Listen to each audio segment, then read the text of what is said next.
Bismillahirrahmanirrahim. Assalamu alaykum, hörmətli televizor görüşlər. Vaqa və mülahiza proqramımızın 5-ci sanını görüşünlərini qızğın qarşı alırıq. Mən Abdullah Yılğun. Qadirli görmələrimiz, bugünkü proqramımızda 2019-cu yıl axırında Xitayning Xubey ölkəsi Wuhan şəhərində tunji qitim bayqılıb qısqa vaqt içində bütün Xitayning hər qaysı şəhər ölkələrə taralğan və 4 ayga yetməyən, bugün 4 ayga yetməyən vaqt içində bütün dünyanın hem yerine tarılıp, bütün dünyada nurgulluğun tedbirler eliniyatkan Dünya Səhiyyə Təşkilatı tarafından en xatarlik virus deb e'lon qilingan bir xatarlik virus haqqında. Bu virusning bulubmu biz bugünkü programımızda, çünkü ilgili sanlarımızda mayli tibbiy jihatdan bo'lsin yoki diniy jihatdan bo'lsin qanday qaralishi kerak, qanday muomala qilinishi kerak degan mavzularda istiqlol ekranlarımızda başka programlarda suhbat edib bordik. Bugün biz bu virusninki tarqalgandan tortib bugun kungacha Xitoyning iqtisodiga va dunyo iqtisodiga qanday ta'sirlarni olib keldi, qanday salbiy ta'sir olib keldi va agar mushu shaklda davom qilsa qanchalik salbiy oqibatlarni olib keldi degan mavzularda qimmatli ikki mehmon bilan suhbat olib boramiz. Diqqatinglar ekranimizda bo'lsin.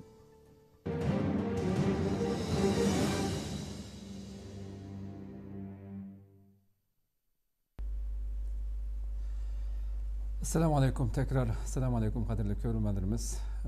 Programımızın kirişide diqqatingizga sunug'imizdek bugungi programımızda qimmatli ikki mehmonimizni taklif qildik. Aldidan mehmonlarimizni tanishtirib programmaga kirib ketamiz. Bugun studiomizda xalqaro iqtisod kasbi magistri hurmatli Abdurrashid Abdulhamid efendim, shunaqla Abdullah Oğuz, Sharq Turkiston vaqfi bosh kotibi va iqtisodshunos. İkilisinden qadamdashib qilib uchun ko'p rahmat etamiz. Allah razı olsun. Qadirli ko'ruvchilarimiz, programımız naq maydondan taqdim o'tadi. Ekran oldida chiqib turayotgan nomerlar orqali programmamizga aloqador bo'lgan har qanday savol, fikrlaringizni sunishinglarni program jarayonida umid qilamiz shunday ko'plagan qarindoshlarimizning foydalanishi uchun ham bahrlab qo'yg'aysizlar. Hurmatli mehmonlarimiz hamda bugungi temamizni kirişte deganimizdek asas jihatdan bugun biz iqtisod masalasi haqida to'xtalib o'tish uchun o'tiribmiz. Aldidan programni boshlashdan burun qisqa bir film bor. Buni ko'rib o'tib, uning keyin shuni ustiga boramiz. Qana filmni ko'raylik.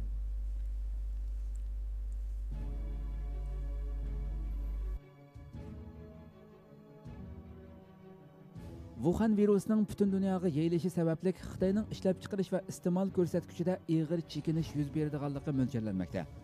Analizlarga qaraganda Xitoy iqtisodining Wuhan virusining ta'siri tufayli qattiq zarbaga uchrash ehtimolligi intayin cho'ng ekan. Xitoy statistika idorasining ma'lumotlariga qaraganda Xitoy iqtisodi 2012-yili 7.9% oshgan. Lekin keyingi yillardan buyon eshish sur'ati uzluksiz tuvallab mangan. 2018-yili 6.6%ga, 2019-yili bo'lsa 6.1%ga tushib qolgan. Amerika bilan Xitoy o'rtasidagi savdo urushining ta'sirida Xitoy iqtisodining eshish sur'ati 29 yildan buyongi eng tuvanchaga tushib qolgan. Bu yil Wuhan virusi sababli Xitoy iqtisodining to'vriki hisoblanadigan elektron mashinsozlik, to'qimachilik qatorliq yirik sanoat sohalari ig'ir zarbaga uchragan. Xitoy mashinsozlik tashkiloti CPCA'ning ma'lumotiga qaraganda yanvar oyidagi avtomobil setish miqdori 80% tushgan. Bloomberg Xitoydagi millionlagan zavodlarning ishchilari virus sababli teshig'i chiqolmaganligi uchun Xitoydagi ishlab chiqarish butunlay xatar ichida qolganligini xabar qilgan. Wuhan virusi sababli yiliga 615 million dollar kirim qiladigan Germaniya avtomobil ishlab chiqaruvchilariga va olma qatorliq ko'plagan chet el korxonalarga mol ta'minlaydigan Xitoyning elektronlik tijorat sohasi xatar ostida ekan. 2020 yilining tunji yarmida aqliy iqtidorli telefon setish miqdorining 50% tushadiganligi mo'ljallangan. Xitoy kichik va o'rta tipdagi korxonalar birlashmasi Xitoy iqtisodining umrutqisi bo'lgan kichik va o'rta tipdagi korxonalarning 60%ning chiqimlarini 1-2 oy to'layolgudek ahvolda ekanligini aytgan. Xitoy Xalq bankisining ma'lumotlariga qaraganda o'rta va kichik tipdagi korxonalar Xitoy iqtisodining 60%ni ishga o'rinlashish nisbatining 80%ni egallaydi ekan. Buningdan boshqa Xitoyning xizmat kasbimi Xitoy iqtisodida muhim salmoqni egallaydigan bo'lib, sayohatchilik, havo qatnashi qatorliq sohalar uchirgan zarba Xitoy iqtisodini hal sirtidi ekan. Xitoy sayohatchilarining chet el sayohati 2018 yili 150 million odam qitim bo'lib, Birleşken Milletler Teşkilatı Sayohatchilik birleşmesining ma'lumotiga asoslanganda, Xitoy sayohatchilari chet el sayohatida 270 milliard dollar xarjlagan. Xalqaro havo qatnashi birligi JATA 21 fevral kuni bayonot berib, Wuhan virus sababli havo qatnashi shirkatlarining 29,3 milliard dollar ziyonga uchraydiganligini mo'ljallaganligini aytdi. Angliyadagi maslahatchilik shirkati Capital Economics yuqumliq ahvolining 2020 yilning dastlabki 3 oy ichidagi tannarxini 280 milliard dollar atrofida mo'ljallagan. Turkiyadagi tunilgan iqtisodshunoslar Wuhan virusining Xitoy iqtisodiga bo'lgan ta'sirini analiz qilgan bo'lib, dаңlıq iqtisodshunos professor Ömer Faruk Çolak apandim Xitoy iqtisodining zarbiga uchrashi umumiy jihatdan dunyo iqtisodining eshish sur'atini ostlasimi, Turkiya qatorliq ba'zi davlatlarga nisbatan fursat hisoblandi ekan. Professor Ragib Kutay Karaja apandim mundaq deydi. Wuhan virusi Xitoyning eng muhim alohidligi bo'lgan ishlab chiqarish alohidligini tormozlab qo'ydi. Xitoy ishlab chiqarishni inson kuchiga tayanib qiladi. Mavjud turmush ritmining normallashishiga xili uzun jarayon ketadiganligi mo'ljallanmoqda. Bu sababdan to'qimachilik va mashinsozlik qatorliq kasblar Turkiyaga o'xshash davlatlarga qarab yo'tkilishga boshladi. Bu chuqum Xitoy iqtisodida davolg'ish yaratadi. Bu sababdan Xitoyning sirtqi mablag' selish va qarz berish siyosatlariga ham ta'sir qiladi. Wuhan virusi faqat sog'lomlik jihatdan bir virus bo'lib qolmay, Xitoy iqtisodiga dast yetkazadigan virus holatida o'tirg'i chiqdi. Bundan keyin Xitoyda ishlab chiqarish niyatida bo'lgan chet el korxonalari bu voqeani esida mahkam saqlaydi. Tekrar programımız qaytib keldi, qadrli ko'ruvchilarimiz. Bugun biz iqtisod masalasida to'xtalamiz deb o'tiryapmiz. Ammo oxirgi sonliq ma'lumotni berib o'tay kirishda biz shu programmani o'rinlashtiramiz deb shanba kuni plan tuzishib o'ltagan vaqtimizda 5500 ga yaqin odam o'lgan butun dunyo miqyosida tirnoq ichida e'lon qilingan son. Endi Xitoy haqiqiy sonni e'lon qildimi qilmadimi bundan nurg'un shubhalar bor nurg'un mutaxassislar tomonidan. Bugun ham dunyoda o'lgan umumiy son e'lon qilingan son kelsak, oraliqda bir 2 kun o'tmadi ham 5500 dan hozir jami o'lgan son 6695 odamning o'lganligi, 174300 kishiningki kasalga mubtalo bo'lgan tasbit qilingan shaklda bugun hozirgi naq maydondagi sonni deyapman. Bu shunday bir ahvolda turyapmiz ham deb bugun shu hamda boshda biz albatta tibbiy jihatdan yoki diniy jihatdagi mavzularni kirib bo'ldik boshqa mehmonlarimiz bilan. Aldı bilan programımız bugün Wuhan virusi Xitoy iqtisodiga qanday ta'sir ko'rsatdi degandan boshlasam, sizdan boshlayman. Hamda Xitoydanki aldı bilan ko'rman qarindoshlarimizningki hammasiga ko'ngildan salom yo'llayman. Bizning bu ekranlarda ko'rayotgan qarindoshlarimizningki salomat bo'lishini va virusdan uzoq buluşunu Allah'tan tilayman. Assalamu alaikum. Hamda Xitoyninki bu virus Xitoyninki iqtisodiga qanday ta'sir ko'rsatdi deb analiz qilishning oldida Xitoyninki iqtisodi bilan munosabatlik bir makro ba'zi bir bilgilarni o'rtoqlashishga to'g'ri keldi. Xitoyninki 2019 yildagi umumiy daromadi taxminan 100 trilyon yuan. Yani Xitoy puli bu 14 trilyon dolar civarındaki bir pulga to'g'ri keldi. Xitoyninki 21 trilyondan sal ortiqroq. Yani dunyoda umumiy ishlab chiqarish qimmati jihatdan hisoblangan milliy daromad bo'yicha Xitoy 2-chi o'rinda turadi Amerikadan qolsa. Hamda Xitoyninki tijareti dunyoda 1-chi o'rinda turdi. 2019 yildagi raqamda Xitoyninki eksport miqdori taxminan 2 trilyon 400 milyar Amerikan dollari atrofida, import qilgan miqdori 1 trilyon 900 milyardan jiqroq, taxminan 2 trilyon dollarga yaqin bir raqam. Bu dunyoda 1-chi o'rinda turdi. Yani Amerikadan 4 trilyon dollarga yaqin, Xitoyninki 4,5 trilyon dollarga yaqin bu eksport ve import qilgan malning umumiy tijoratining, tashqi tijoratining umumiy sommasi. Endi Xitoy dunyo ishlab chiqarish mahsulotlarininki 3dan 1ga yaqinini ishlab chiqaradi. Yani bunun içinde bulupmu şu elektronluk əslahalar ve bununki zapçasları, ondaki maşinsazlık, avtomobil zapçasları bu 50%'den artığı bulupmu elektronluk mahsulatlar ve zapçaslarındaki Xitayda işlep çıkarıldı. Yani dünyadaki nurgun devletlerindeki arı mal, mal tamamen pişiklap işlengen emas, yerim pişiklap işlengen mal cihatımı Xitay'ın aiti çoğun bir salmaqını egallaydı. Hem de Xitay'ınki iktisadının qarab etqa vaqtimizda tashqi savdosunun bu kadar çoğun buluşu, tashqi savdo raqamlarınki bizga ko'rsatadigan şu. Xitay sırtqa mal satmay turib özününki iktisadını normal bir şekilde devamlaştırışı intayın kıyın. Yani birisi Xitay dünyada bulapma pişiklap işlengen mal importu da eksportu da asaslık orunda toğunu bilen bulapma neft import kılış, ondan keyin tabii gaz, mesela neft importu 2019 yılı tahminen 500 milyon ton sırttan import kılınan neftning miqdori. Tabii gazning miqdori 100 milyar küp metreden artıq, yani şu etrafta. Hem de bundak bir iktisat birisi özününki normal iktisadi terakkiyatını devamlaştırış ve iktisadınınki eşiş nispetini ma'lum seviyede tutup turalish uchun dünya bilan bo'lgan munosabati kesilib ketmasligi lazım. Bazırqıdak hem de bundaq şaraitda hazır bütün dünya Xitay bilan bo'lgan munosabatini bulapma iqtisodiy munosabat bo'lsin ve başka sayahat bo'lsin, ondan mablag' selish bo'lsin, bu her qaysi jihatdan Xitayni naiti cho'ng cho'chitayotgan bir mesele. Endi Xitayninki iqtisodi normal şaraitdimi bu virus 13 ayninki 31'i birinci qatim açıqlanğan vaqti şu deyman.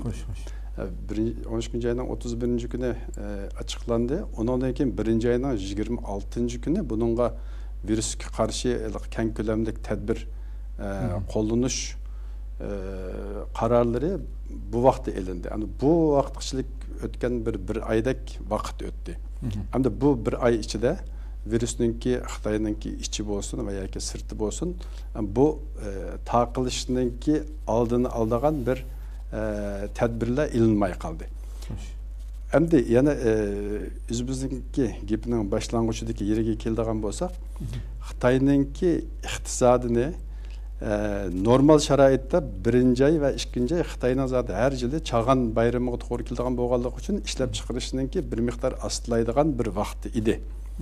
Bu vaqtdagi ishlab chiqarishni yoki bundan burun buni ko'zda tutib ko'proq ishlab chiqarib oladigan bir ahvollari bor Xitoyninki. Endi bu keyingi vaqtda Xitoylar hozir deydiki biz virusni kontrol qildik. Hozir Xitoyda asosiyatdan normal hayot burunqi asliga qaytdi. Bizning ishlab chiqarish sistemimizmi asta asliga qaytdi degan bir xabarlarni ko'ryapmiz. Endi Xitoyninki ishlab chiqarishiningki asliga qaytishi Xitoyning eng cho'ng eksport qiladigan bozor bo'lgan Yevropa ve Amerika. Bu iki bazada bu virüsninki yamrab ketişige to'g'ri kelib qoldi. Hozir endi Yevropada nurg'un davlatlar, bulapmi İtalya, İspanya, Fransiya başta, endi qolgan Yevropada bu kasal taqalmagan bir tünügünkü xabarga qaraganda Qaradağdan başqa bütün Yevropa devletleriga bu virus taqilibdi.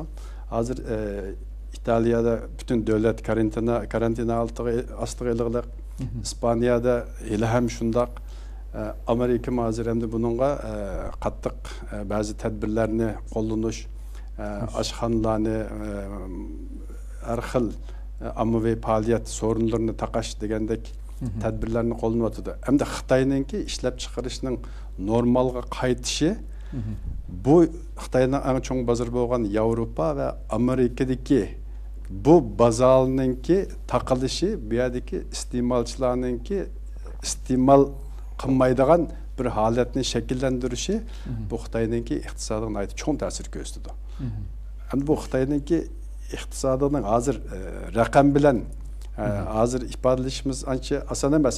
Bo'lib shu oldingi 2 oyda ishlab chiqarish miqdori 13%dan ortiq tuvalliganligi, undan keyin Xitoyninki ichidagi parcha setish miqdorining 20%dan ortiq tuvalliganligi, eksport miqdorining shu atrofida tuvalliganligini ko'ryapmiz. Hamda buningki Xitoyga bo'lgan ta'sirining qanchalik bo'lganligini oldimizdagi bir necha oy ichida texmi aniq ko'ra olamiz. Ko'p rahmat. Deganingizda ham haqiqatan ya'ni har bir sohani hozirgi sonliq ma'lumotlarni agarda yig'ib o'ltirimiz, hisoblash to'g'ri kelib qolsa, mesela xabarlarimda qarasa odam mesela bir sinema sektorida, bir kino sohasidami 450 milliarddan butun dunyoda dollar ziyon tortganligini shu taqalgandan buyon deganda ekan har soha og'ziga patmaydigan darajadagi raqam tilg'alinyapti. Sizningki bu birinchi savolga qo'shimcha qilgan gapingiz bo'lsa, uni olsam. Şimdi birincisi Xitoyning iqtisodi başka yerde propaganda qilganday yaxshi bir holatda emasdi zaten. Wuhandagi bu virus taqilib, bu virusning nimasi Xitoyning iqtisodiga nima qilishdan burun Xitoyning iqtisodi, asosi Xitoyning iqtisodi 2008 yılı bu Amerika'da çıkan financial kriz degan bu finansal krizden bu yana aşağı menip durgan bir nimede. 2007 yılı %14% kengaygan Xitoy iqtisodi, siz deganda 2019 yılda 6.1% nima qildi, yo'g'inadi. Shunga bir 10 yıldan uzun bir vakit pes küçüp ketken bir nimesi var Xitoy iqtisodini. Bu bir de aynı bu küçüp ketken iqtisoddagi yo'g'onishni bular qarz berib paydo keldi. Şimdi Xitoyning hozirgi toplam qarzi 43 trilyon dolar. Yani Xitoydagi davlatning, xalqning, shirkatlarning hammalarining toplam qarzini yig'ib kelganda 43-44 trilyon dolarlık toplam bir qarz var. Ve bu qarz Xitoyning yıllık 14 trilyon dolar degan yıllık iqtisodiy üretiminin 310%. Yani bu şundak bir qarz ve aşağı menayotgan iqtisod problemleri bilan menib kelgan bir vaqtda boshqa davlatlarga bergan qarzim bu. Yok, o'zining qarzi. Nimani Xitoyning toplam Xitoyning ichidagi xalqning ichki ve tashqi dunyoga bo'lgan qarzi 43 trilyon dolar. Yani devletga, bankaga tashqidan olgan kredi 2 trilyon dolar, chet eldan olgan kredi 200 trilyon dolar, toplam Xitoydagi bütün iqtisodiy unsurlarning, işte xalqning, devletning, ticari şirketlerinin hammasının qarzini yig'ib kelganda 44 trilyon dolar civarında bir qarzi var. Hazır Avrupa'daki bütün iqtisodchilar Xitoy ekonomisini o'sha bir qarz dardinin topishda oltuytu her an patlaytgan deb nima qildi, analiz qilganlar. Bu shunday bir vaqtda chiqdi bu Wuhan krizi. Şimdi biraz arqaga manib kelganda 1978 yil 12 oyda Deng Xiaoping Xitoyning iqtisodini echiyotdi. Bu Avrupa'dan, Amerika'dan, dünyadan Xitoyga hem pul kelişi, fabrika açışı, Xitoyning iqtisodini artırış için hani akmuşuk, karımuşuk saçkan tutsa en qası rengi mühim emas deb bir gapi berdi Deng Xiaoping. Xi Jinping kelganning yanqisi tam tersi bir siyaset var. Xitoyni hem iqtisodan hem siyasetten dunyoga ityapti. Şimdi ben deganday hozirgi ahvolni şu 2007'den hep kelsak, nəhayət qiyin bir iqtisadi vaziyette bu Xitoydagi Wuhan krizi çıktı. Şimdi ustadının deganday Xitayning yaklaşık 2,5 trilyon dollar taşqi eksportu var. Dünyanın her qaysı joylariga. Bu eksportunun %20%ni Amerikaga, %21%ni Avrupaga, kalan %25%ni Japonya, Janubi Çavşan ve Hong Kong'a. Yani toplap etip kelgende eksportunun %70'i hazır bu virüsünün tarqılıp gitip iktisadi olarak biraz kıyınçılıklı kilgili tuğan vaxtda. Şu anda bu kriz yakın vakitte ilk külemde nahayeti ciddi tesirler gösterişi mümkün. Üstad dedi, biz retail sales deyimiz perakende satışlar %20.5% ikinci ayda. Industrial production endüstriyel üretim %13.5%.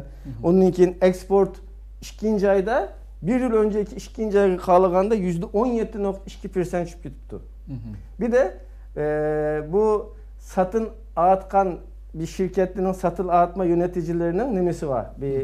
Bir sonraki aylara sipariş deyimiz ya. Aşı zakaz demir kalığında uma kılan 30% etrafı düşüp gitti. Bu şu demek. Birinci çeyrekte yani birinci ay, ikinci ay, üçüncü ayın yığıp kelgende Xitayning iktisadının daralması nime mesela. O gözümüz önümüzdeki nime. Nihayet yakın zamanda Xitayning ekonomisi mundaq bir daxilga yetitu. Bu nime? Bu virüs, Wuhan'dan çıkan bu Xitay virüsü eğer Xitay'da kalgan bolsa Türkiye için nihayet faydalı bir işti. Çünkü bizim eksportumuzun, Türkiye'nin eksportunun %50'i Avrupa'ya. Ve Xitay ile Türkiye'nin export nimeleri okşaştı biydi biz öyle. Ama bu nime Avrupa ve Amerika takip etkendikin biz gibi bir tesir buluşu mümkün. Ama Xitay'ın ekonomisini, iktisadını bulap yakın vakitte nime kalıvatışı, perakende kalıvatışı inikan. Onun hiç nimesi yok. Bu nimede Türkçe'de daralma diyordu, eksi yoğunaş. Birinci çeyrekte yani bir ikinci, üçüncü ayını yığıp kelgende Xitay'ın ekonomisinin çıkıp gitişi mavu diyen göstergelerden ait inik nimede. Uçuk. Ama uzun külemde Xitayning ekonomisiga bu ishning beradigan nimasini kelguslik nima qilamiz? Uningdan boshqa zarba berishi mumkin. Bu javobingizni yo'lga chiqib bir narsa sanam Xitoy dunyoda shuncha odamni nurg'unlagan o'zi setib olmoqchi bo'lgan davlatlarga milliardlab pulni berib, o'zi hozir shuncha odam qarzdor bir demak yana qarzga bo'g'ilib ketgan bir Xitoy oldimizda. Tabii. Shundoq turib nurg'un davlatlarga milliardlab pulni qarz berib turib uni o'ziga mayil qilishga kuchishiniki ya şimdi bu Xitayning esasen bulapmo nimedeki devletleri etrafındaki Pakistan, Kırgızistan, ondan sonra Türkiye Cumhuriyetleri ve Afrika'daki devletler. Mesela bir tane nime devletinin %90% nimenin iktisadının %90%'i var geçecek nimesi var. Elişi var Xitayning çetel. Ama bu çetelden elişi yani başka bir borç üzü qaz elip üzü bir bankacılık sisteminden qaz nime kılıp bergen qaz bu. Şimdi bir de Xitayda bizden bu eğitip gelgen 44 trilyon dolarlık toplam Xitay iktisadının hem Xitayga hem taşqırı qazının içi de İngilizce'de gölge bankacılık deyilgan bir iş var. Tam böyle kitapqa nimege yegi bir yegi eğitilmegan. İyadi mi bir Avrupalık S&P'nin kılgan bir nemesi analizi de 10 trilyon dolar etrafında yazılmagan, çizilmegan qazının bağlılığını eğitip ediyor. Şu hem de bir de mesela son 3 ayda 3 tane Xitay bankasını devlet kolga aldı. Veyran oldu yani. Veyran oldu. Mavu yoğunlama işini esasen nimi verip, kredi verip kıldı. Hazır Xitay'da hiç kandak adamın oltumuğan, satkılı olmayıtkan şehir binalı var. Hiç kim mağmayıtkan, hiç kim ötmeyitkan yolla, köylükleri asılıp sunni yoğunlama gösterilgen. Türkiye'de bu şunda Xitay'ın iktisadını araştırırken bir iki tane adam var. Şundan demesi, mesela bir tane yerde mavu ana kara bilen adının arasında bir yeğenin tigidin bir yol yasaptı. Bir bundak etrafını birleştirip yasaptı, bir bundak töbüdün köylük yasaptı. Bunun hemmesi yasaganda hem de ekonomi yoğunu edip kösetmek için. Hemmesi sunni, ama %6 yoğunulan ekonomi var, rakam var. Şu sunni kayaz bilen şişirilgen yoğunu şey. Şunlar ciddi bir ciddiçilik esnasında bu mikrop çıktı. Hem de bunun keyin bu işini kandaq nima qildi, o nayeti qiyin bir vaziyet aldı oturttu şu anda. Doğru. Bundaqda Wuhan virusunun dünya iqtisodiga ko'rsatgan Xitoydan boshqa sirtiga qanday ta'sir ko'rsatdi bu hamda. Bundan başa. Wuhan hazır dünya hiçbir devlet öz aldığı müstakil bir iktisadi faaliyet elip berdiğin bir ahvalda emas. Bütün devletlerninki iktisadi birbirisiyle münasebetli. Bulup mu çoğun iktisatga igi devletlerinin texim birbiri bilen münasebetli. Azdan az gidiyor. Mesela azdan az gidiyor, köptün köp gidiyor. Mesela Amerika bilen mesela dünyanın en çok iktisadi, Xitay'dan münasebeti olsun, Avrupa bilen Xitay'dan münasebeti olsun. Bu Körfez'deki koltuk devletler bilen boğan Xitay'dan münasebeti olsun, Rusya bilen Xitay'dan münasebeti olsun. Bularınki hemmisi birbiriga bağlanışlık. Hoş. Xitay dünyanınki en çok ham madde import kıldıgan bir devleti. Xitay dünyaya en köp mal satıdığan bir devlet. Hem de bu bir zincirsiman bir halkıga okşaş hem de. Mesela Xitay'a mal satkan devlet yana Xitay'dan şu başka malını setip ediyorlar. Amerika mı Xitay'a başka mal setip Xitay'dan başka malını setip ediyorlar. Başka devletli mi şu? Eğer Xitay'ınki importu azlap kesse demekçi ki başka devletlerinin mu iktisadi tüverleydi deyin gap. Xitay'ınki eksportu azlap ketken vaqtida Xitay'dan mu import kıldıgan malının miktarı azlaydı deyin gap. Bu umumyüzlük kılıp etkiğe vaqtının özünde dünya karakterlik iktisatınki astılışını keltirip çıkarışı mümkün. Hele tüvellişini emez, astılışını hazırki tahminle dünyanınki iktisadi tahminen 2-23% arasında çoğuydu, artıdı dep tahmin paraz kılılık idi. Endi hazır o Wuhan virüsü vakası çıkkandan keyin dünyanın iktisadi şu 2019 yıldaki seviyesini saklap kalalısa bu mu dünya için yani bir utuq hesaplanılan bir ahval bulup kılışı mümkün. Belki bu virüsününki bir iki ay içinde bununla karşı vaksinlerinin işlep çıkarılışı ya ki bunun davalaş yollarının ki tepilişi bilen dünya belki biraz rahatlap kılışı mümkün veya ki hazır kuluçka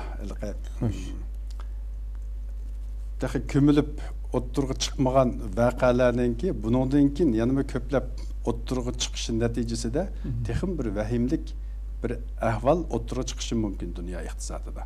Yani bu dünya iktisadının ki astılışı bu çok bir bühran derecesiga berip belki yetmesligi mümkün bu Wuhan virüsü vakası arkalık. Ama şu var krizis bu iktisadi krizis zamanlarda her vakit birileri bay oludu, birileri kembegal oludu. Bu krizisinki akısıdır mı? Yani belki yıl ahırıga yakın onundan ki bunu göreleyimiz. Kimlerninki bu işten paydalan çıkkanlığı, kimlerninki ziyan tatkanlığı. Hazır bunu enik bir neyse değiş biraz ters emdi. Bu bir virüs degenimiz bilen biz hazır iktisat boğan tesirini değişivatimiz. Bu fakat iktisatlarla çekilinip kaldığın bir ahval emas. Bu siyasetke tesir kılıdı, onundan ictimai faaliyetlerge, terbiye, dini itikat meseleleri, yani seyahat bunun içinde. Onundan yani bütün yani aklımızı kildiğin hayatın bütün sahalarına tesir kıldığın bir krizis bu.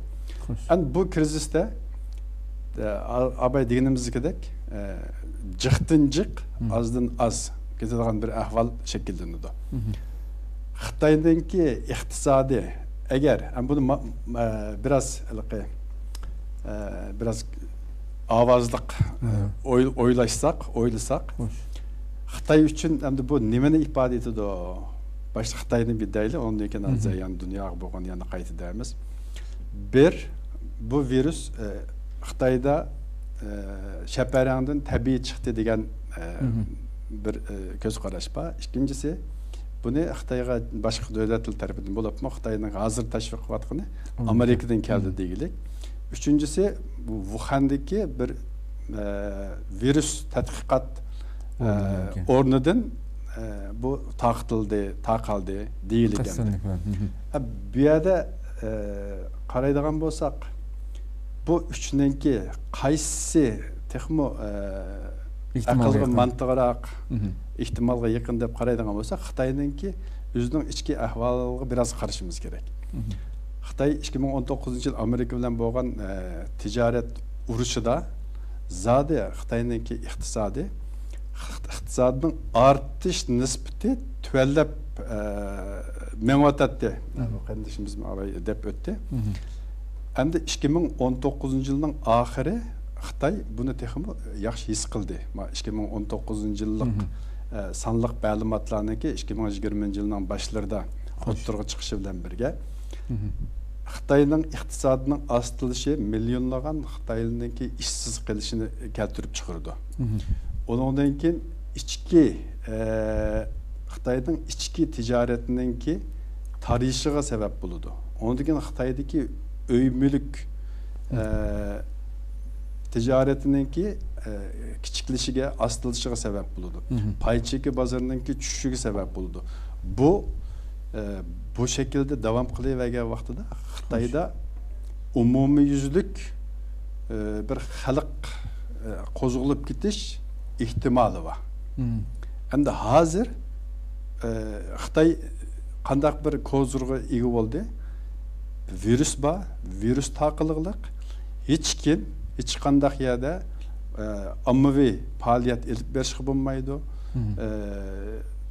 Bununki bütün mahalleçilik, öylügüçilik hatta çünkü Komünist Partisi'ni bilmiz yani biz yaşayan hem ya da şu koluba ahtapot ne deyimiz Uygurca. Ahtapot'un ki kolu okşaş hem yerleşilik uzalga onun gelip yetişemeydiği yeri yok.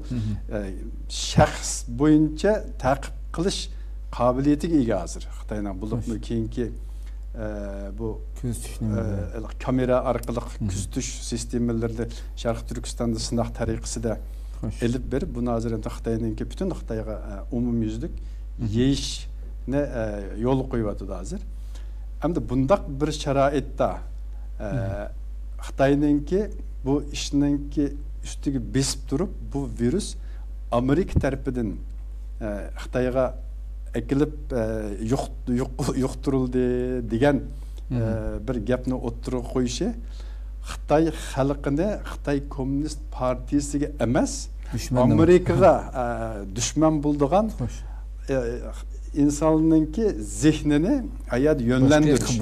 Chunki Xitoy iqtisodidan chekinib ketishi, Xitoyninki boshqa jihatlarda o nachar bo'lib ketishini Komünist Partiyasininki baş kuruşudaki bir devlet bundaq bir iş boldu degan gap bu Komünist Partisi onu kabul kılamaydı onu kötüremeydi. Şuna bununla çokum başka bir sebep araş gerek, başka bir düşman araş gerekti. Hazırımda Xitay nait her güne texmi bununki Amerika bu işten cevap veriş gerek, bununki cevapkarlığını öz üstü geliş gerek, bunun bir düşündürüş veriş gerek. Bu Amerika askerleri tarafından Xitay'a gelip bu virüs taqtildi deganni o'ttirib qo'yadi. Bu nima? Xitoyninki iqtisodiy kichiklisimi, chekinib ketsinmi, buni Xitoy Komünist Partiyasidan emas, sirtdan ko'radigan bir ahvolni shakllantirish. Abi deb o'tdik. Bu Xitoyninki iqtisodi faqat Xitoy bilan cheklanib qolmaydi. Bu bütün dünya karakterlik bir mesele bu amdi. Meyli ticaretin tutaylı, meyli işlep çıkarış bolsun, sayahat bolsun, aviatsiya, yani hava qatnaşı bolsun, bularninki hammasi dunyodagi nayti cho'ng sahalar.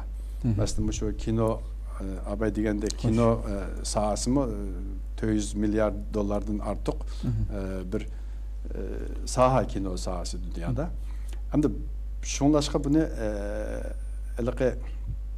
dunyoga ta'sir degan vaqtning o'zida hamda oldimizgi 1-2 oy ichida buni texmi yaxshi ko'ra olamiz.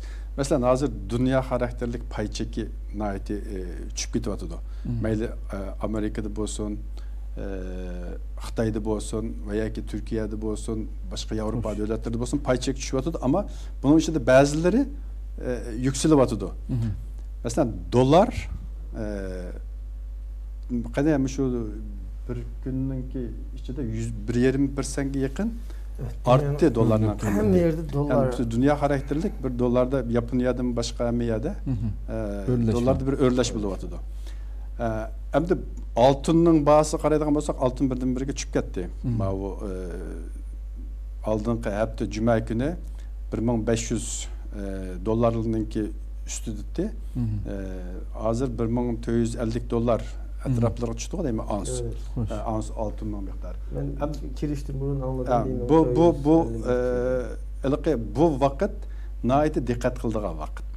Çünkü dünya iktisadını biz Uygurlarınki dünya iktisadına tesir gösterdiği bir ne gücümüz var, ne bununla bir özümüzdeki gösterdiği başka tesirimiz yok. Biz fakat özümüzge ait iktisadi meselelerini ve özümüzdeki mevcut iktisadi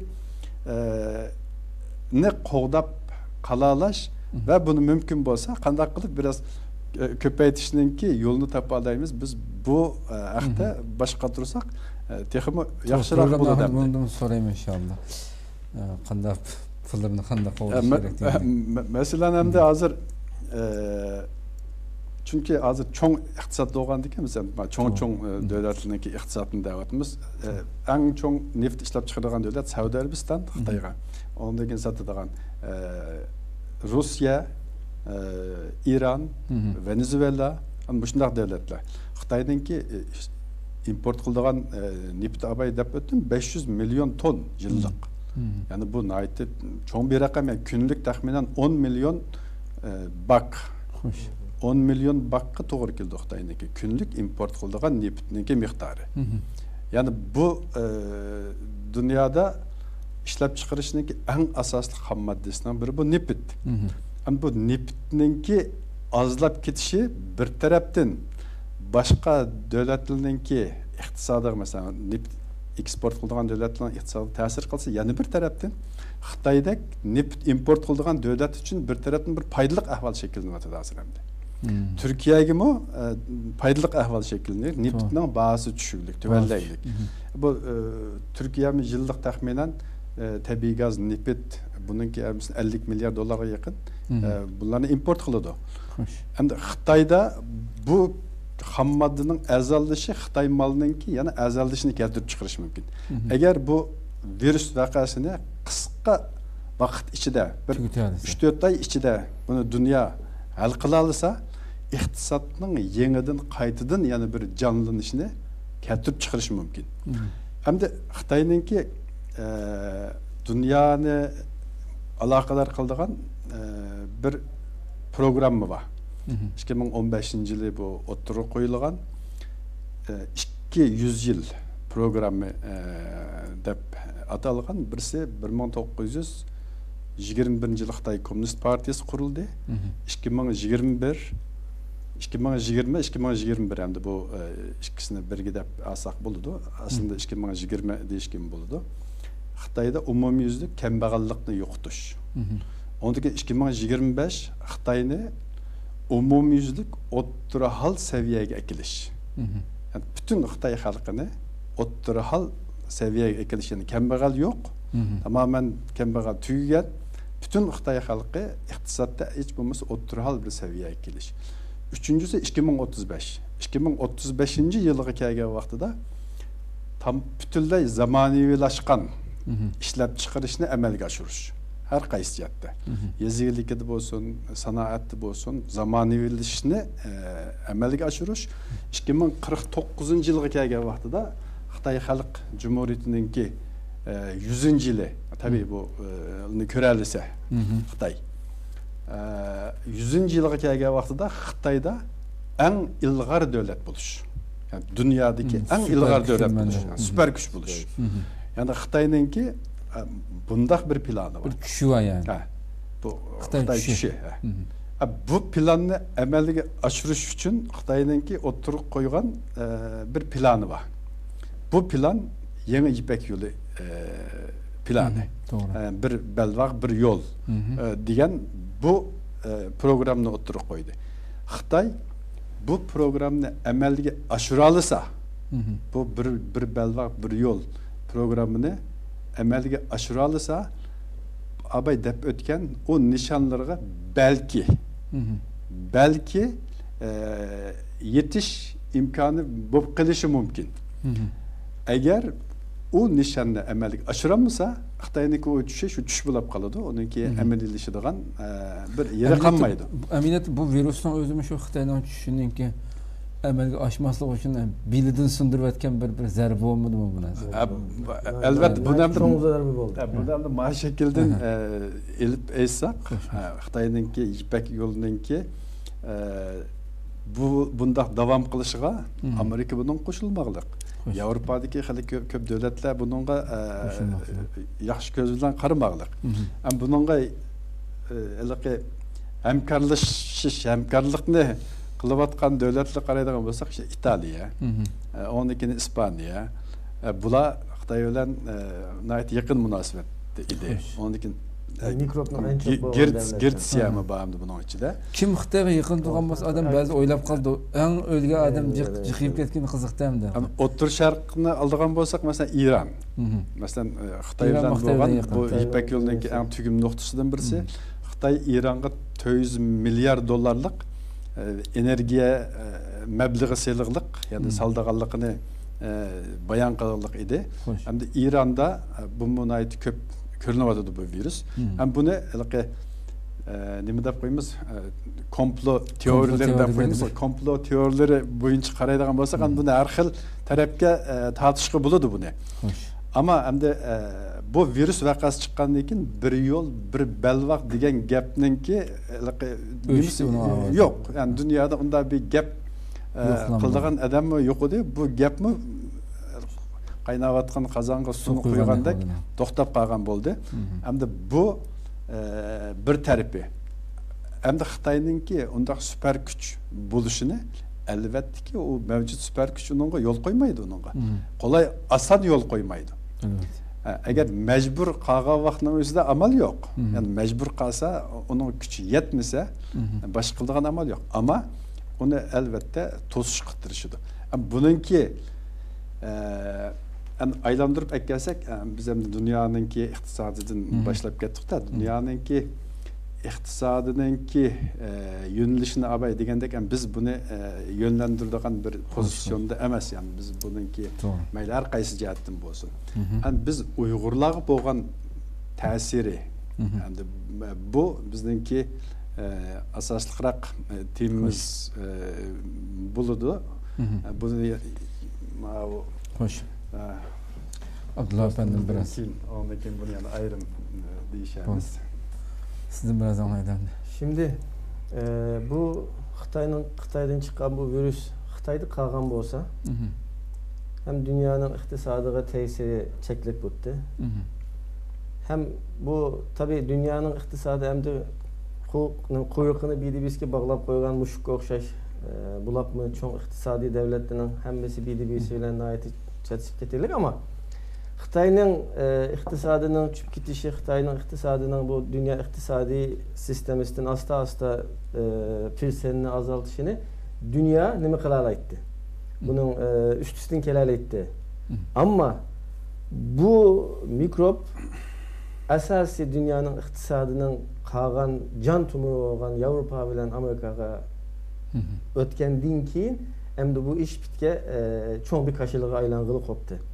Hazır biz Türkçe piyasa deytimiz Uygurçası baza desek butu hem de her kanda malının elip satılgan bazalığı kalırsak bugün hazır acayip ciddileşip gitti. Yani başka vakitte bunda da ettik. Mesela Çek bazarı çıkıp getse altın örleydi. İşte altın örlegende dolar pitik az yak çuydu. Nepit çıkıp gelse altınlar BDB'si bilen təti manatkan her kanda bazanın işi bugün çıkıp gitti. Bugün Mergi Çeliş'tin burun kalıdım Avrupa'nın Çek bazaları %41%. Brezilya'nın Bovespa %30%. Amerika %30%. Amerika yeni açıldı. Bu açılgandan 25-10% çıkıp 40%. Türkiye'nin nemesi Mergi Çeliş'tin burun 30 netçiydi. Hazır nim oldu. Onu kadar özgü emanet. Bu bir. İki, nipit çıkıp gitti. Altın çıkıp gitti. Gümüşün $12 çıkıp gitti. Onundan keyin devletlerin bu kağız aldıgan nemeleri var, senetleri var, kağızları var, devletlerin kağız aldıgan. Ulunun onu uçup getirdiler. Hemen uçup gidip hemen dünyada hazır dolarga bir yuguruşku başladı. Şimdi bu hem de bir ciddilik var degen gap. Eğer bu kiselini ustaz degendey 2-3 ay içinde bulap mı Avrupa ve Amerika'da? Başka ancak mühim emas. Avrupa ve Amerika bu kiselden kutulsa an pitke bu bazarla onun dinkin an bu bazarlı başlap ahirden biz bu reel ekonomi deyitmiz bu gerçek ekonomi ekonominin esası bu reel ekonomiye boğan tesirime çeklik butu. Ama bu işini bir işgal içinde neme kılanmasak dünyanın aldı da hazır bu Çek pazarları Amerika'daki Çek pazarları 1929 yılı Amerika'da çok bir iktisadi krizisi olan Amerikan tarihinin ve dünya tarihinin en çok krizisi. Aşı vaxtki çıkıp gitişki okşaşıp kağılı kopaptı. Şuna hem de bu biz bu demeni oңşuduk deyitkan bir gapni anlamasak ya bir doğru payda kıldı ya bu kiselini davalayıtkan bir yol tapıldı dep bir gap çıkmasa aldığımızdaki günlerde dünyanın iktisadı ciddileşip gitti. İkincisi hem de dünyanın iktisadının %14%'ini Xitay'ın iktisadı ne kılıdı yaklaşık olarak. İhracatının ama %17%'ini Xitay'da. Dünyanın ekonomisi bozulup gitse Xitay'ın ekonomisi 10. yak bozulup gitti. 2007 yılı Amerika'da çıkan kriz, Amerika bu krizini tüketti. Ama bu krizin Xitay'a olan tesiri hala devam edip geliyor. Şunlar bir karşılığı var. Hem de bu nemenin bu virüsün, bu Xitay'dan çıkan virüsün hem de uzun külemde nahayeti ciddi tesiri oldu Xitay'a. Birincisi Xitay'ın itibarına nahayeti ciddi zedildi. Artık dünyanın her kanında caydaki adam bu Xitay diyen insanın kandar tamak yeydiğanlığını, kandar menet olganlığını nahayet inik bilip çıktı. Biz Türkiye'deki tunuşlarımızı desek pek aklı çümüydü ya bir adam kandar olan bir muşkunun yavrusunu canlı ye deyip bizge işenmeydi ama hazır bu birincisi bu oldu. Hem yerde böyle birincisi bu oldu. İkincisi hem de dünyada bazı sektörlerinin bu elektronik bilen otomobil işlep çıkarış sanatının %50'den cak personelini Xitay işlegenliği hem de Xitay'da boğan maaş pazarlığına ait çonkur tesir gösterdi. Bununkin hem de bunu bir İngilizce'de risk management deyilgen bir iş var. Xaterini idare kılış. Hem de hem şunu ügendi. Malının hem personelini hem nimesini bir ülkede bir yerde işlep çıkarsak çatak çıkırken Türkiye'de bir yap var. Bütün tohumlarını bir sepetki koymanda, bütün tohumlarını bir sepetki koysak hem de bu çatak çıkırken bu Xitay'da bugün korona çıktı, ertesi başka bir inimi çıkar bu menet milletin de asta bu fabrikalarını hemmisi olmuşu mu? Menşe yerime nispetini yavaş Xitay'ın teşkili çıkartıyor. Bu iş hem de Xitay'a başlap oldu. Bu iş hem de Xitay'a uzun külemde nahayet ciddi tesiri var bir iş. Dünya ekonomisindeki tesirine bu işte ilk 2 ay içerisinde bu yaz gelgende bu virüs sık biçi diyenmayıtı ülütü dediğin gaplı var. Aşında bulap verse ne kılamız ama o olmasa dünya iktisadına etti eğer tesiri bulurdu dep bir nöçelişim var. Bir de bir gap ne dep ötep giteli. Bu Türkiye'de bazı televizyon kanallarda işte Xitay bu mikrop bilen ait amdan mücadele kıldı, müteşekkir bu deydi. Ya bu mikropunu çıkaran, dünyayı takat kan, yüzünü davaladı dep nemişkini teşekkür etemiz ki bunun. Bütün dünyaya bu virüsüne, Xitay virüsünü takıtıp bütün dünyanın iktisadını, insanlığının sağlığını hemmisini beş bete kılıp attı. Onun yine onun tabii ki biz Xitay'a ne olabilir? Tamam. Ait kızdık iş ya. Tamam. Hem de hakikaten digininizdeki bir e'lon qilinayotgan nurg'un mutaxassislarniki mayli Dunyo Sog'liqni tashkiloti olsun. Hatta bugungi men abay xabarda bugun Amerikada bir tunji yasilib chiqqan bir vaksinaning 25 odam ustida sinov qilinganligi xabarini ko'rdim. Agar muvaffaqiyatli bo'lib qolgan taqdirda vaksinaning dunyoga tarqatilishi uchun yasab, masalan, uni dunyo nimasiga tarqatish uchun 8 oydan 1 yilgacha vaqt ketdi ekan endi. Burada Türkiye'de Muvaffaqiyatli bo'ldi degan taqdirda. Bu Türkiye'de bir gap var. Şu vukuundan beterdir diyetkan. Yani gepi buluşunun yaman diyetkan bir gap var. Şimdi bir nimi çıksa bir yıl keyin bersemi meyli.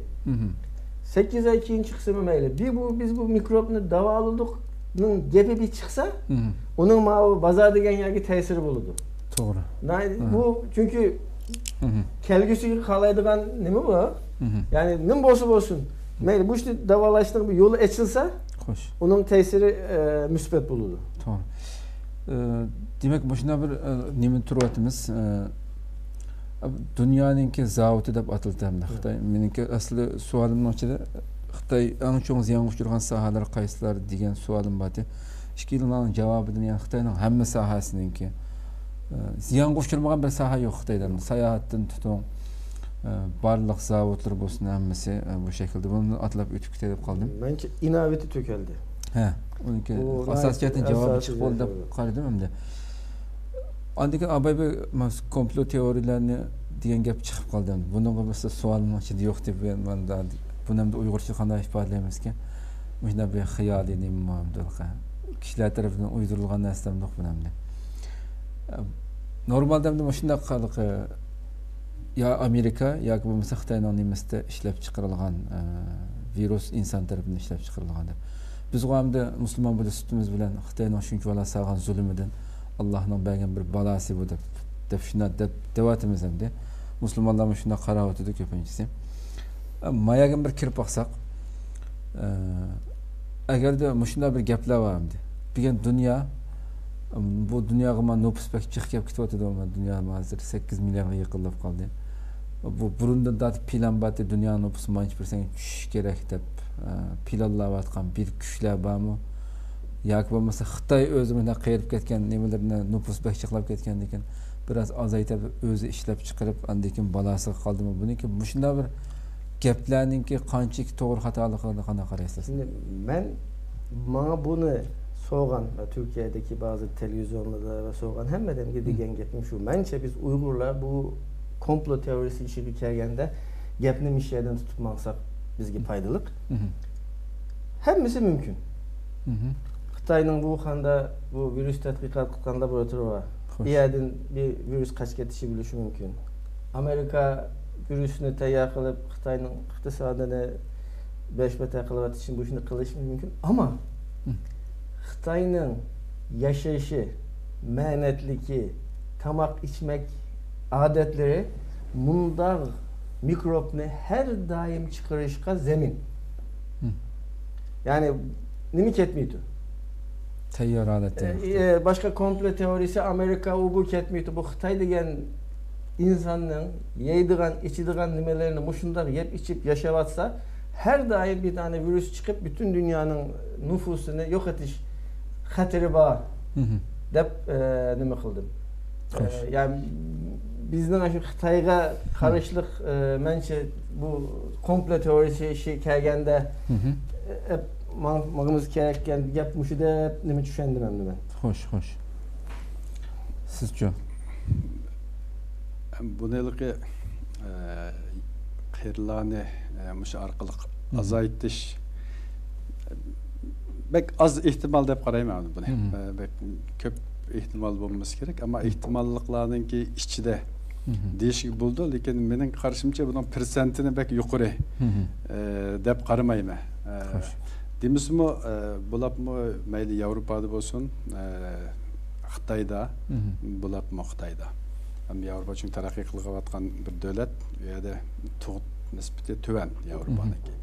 Şoňlaşqa bular chet elden aslında köçmen qabul qilishga özleri bir jihatdan mecbur yani. Endi hozir kelayotgan köçmenlarni siyosiy panohlik tilayotganlarni endi bular to'sib yoki kirgizmay har xil inson qilpidan chiqqan ba'zi muomalalarda bo'layotgan bo'lsa-mu, lekin o'zlariniki bunga ehtiyoji bor. Agar qat'iy to'sayman desa, uni bir şekilde to'salaydi endi. Lekin bir ko'zini qisib, bir ko'zini ichib qo'yib turib, maya köme yanchiqimga seliva degandek bir muomalada bo'layotdi bu. Xitoyda bo'lapmi shu keyingi 20 yilni elib aytsak, 0 yosh bilan 14 yosh, 15 yosh bilan 64 yosh, 64 yoshdan yuqorilar. 3 kategoriyaga bo'lgan vaqtimizning o'zida 0-14 yosh arasındakilarninki nisbati kundan kunga azayib mengali hozir. 15-64 yoshliklarninki nisbati keyingi 15 yilni hisob qilsak nisbatan o'zgarmagan bo'lsa-mu, lekin 65 yoshning ustidagilarninki nisbati bir asrdan ortiq ko'payganlikda Xitoyda. Hamda bu Xitoy uchun nihoyatda cho'ng bir iqtisodiy yük.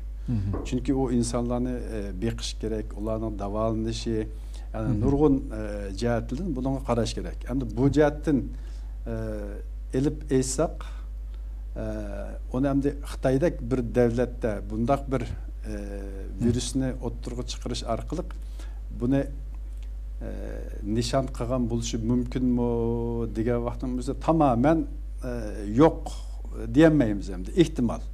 Ama ihtimalninki belki yuqori qo'ldan har bala keldi. Belki yuqori deb qaramayman hem de bunu. Endi yana birisi mandaq bir qarashli var endi hozir. Dünyada insanlarni elektronik dünyasıga bütün insanlarni yönlendiriş. Pul muamele işi de naqd pulni o'ttirdan qaldirish, tamamen elektronluk bir sistemni bütün dünya karakterlik kurup çıkış. Hem de neymiş ki bundaq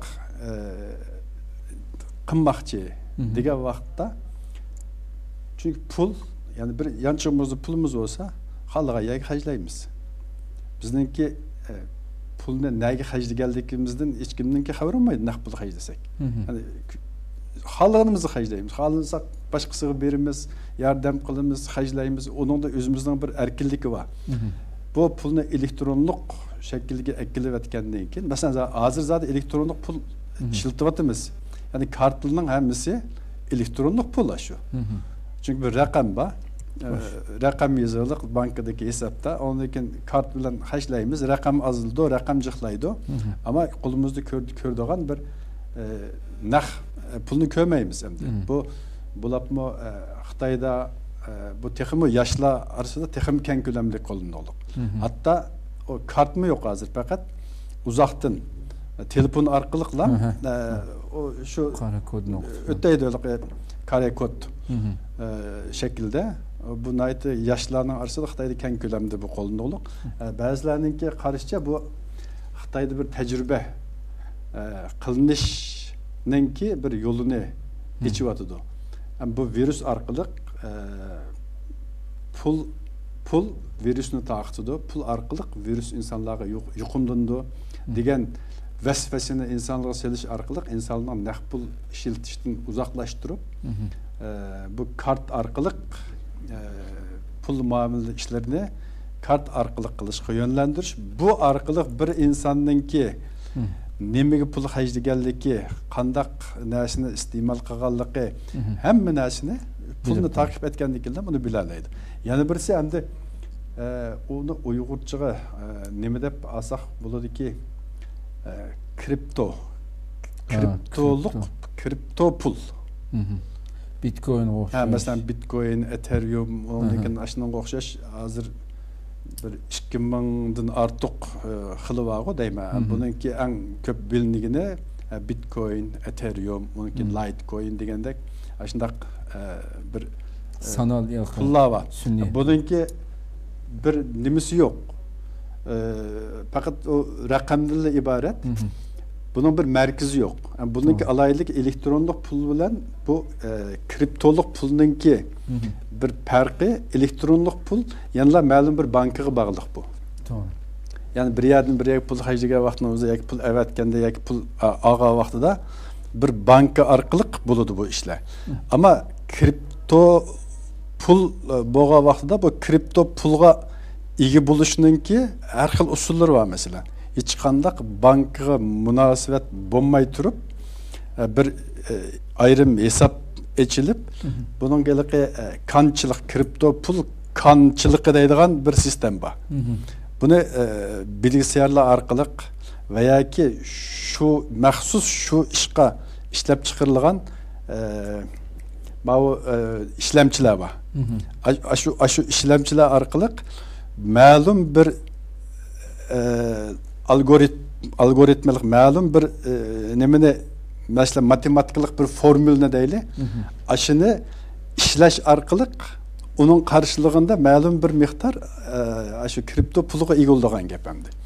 O puluğa igi olğandiken o pulni dünyanınki halıgan yerdeki halıgan bir hesapka hiç kandak bir bankanınki vasıtısı bulmay turup onu ivetiş, eliş imkanıga igi buladigan bir ahval o'tirib chiqdi endi.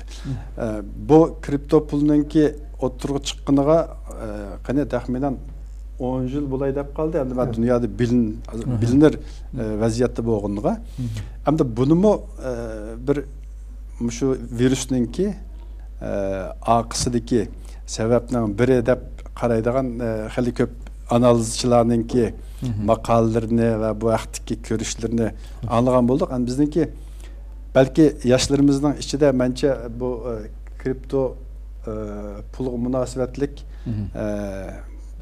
bu işinki içige az bolsumu kirgen yoki bununki nemilikini ügünüp atkan, bilip atkan buluşu mümkün. Yani bu bilmegen bir insanlar için biraz kumarga okşaydigan bir ahval oturuq çıkırlık bir kripto pulda. Ama bilişte ziyan yok. Yani bunu çünkü hazırki dünyada bir narsani bilmesek bilmegen narsaning düşmanı oldu degan bir gap var emas mı? Bilmegen narsaninki düşmanı bo'lgandan onu bilip onu yaxshi tarafga ishiltish imkonini bo'lishi mumkin. Endi shunga agar yoshlarimiz o'qiyotgan o'quvchilarimiz universitetda yani bununla münasebetlik az bir miktar yani az bir miktardan hiç kandak özgü tesir göstermeydiğen mesela Türkiye'de değil veya dünyanın başka yerlerde olsun. Bence bunu münasebetlik alakalar buluvatkallar hele badep karayma yaşlanan içinde. Lakin bunun bir ügünüp koyaştığınki zihni yok. Çünkü kelgüsü dünya belki hazırkıdak bulmay kılış mümkün nurgun işler. Hazır başlavatıdı mesela devlet işleri olsun, bankçılık işleri olsun, mesela öy mülk setiş işleri olsun, nurgun işler hazır elektronluk sahada elip berilevadı demek. Bundan keyin bu texmi artdı, texmi köpüydü. Bu komplolunki içinde qog'oz pulni o'ttirdan qaldirish, qog'oz pulni o'ttirdan qaldırıp bu elektronluk pulni dünya miqyosiga yeyish anenki bir dastlabki provasi deb qarab atqanlim ba endi buningda. Xo'sh, qadrli ko'rmalarimiz, har qanday savol, fikrlaringiz bo'lsa, yozib bo'ldi, inkoslardan ko'rib turamiz. Endi shuni kirsak, endi biz abay dedik, dunyoning zavod deb Xitoyni. Bugun masalan tuyuqsiz to'xtab qoldi deylik virusni, endi butunlay tugadi deylik. Yana bir tarafdan nurg'unlagan cho'ng zavodlarningki Xitoydan chekinib chiqayotganligi, boshqa davlatlarga o'tkayotganligi ma'lum bir narsa.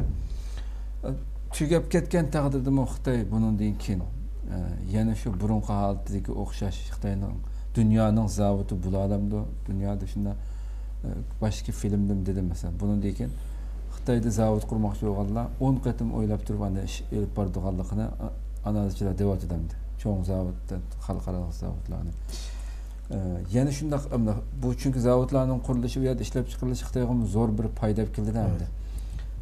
Kelgustum yana bu tugab ketdi degan taqdirdami Xitoy o'zininki yana burunqi holatiga bu voqea chiqishdan burunqi holatiga keladimdi.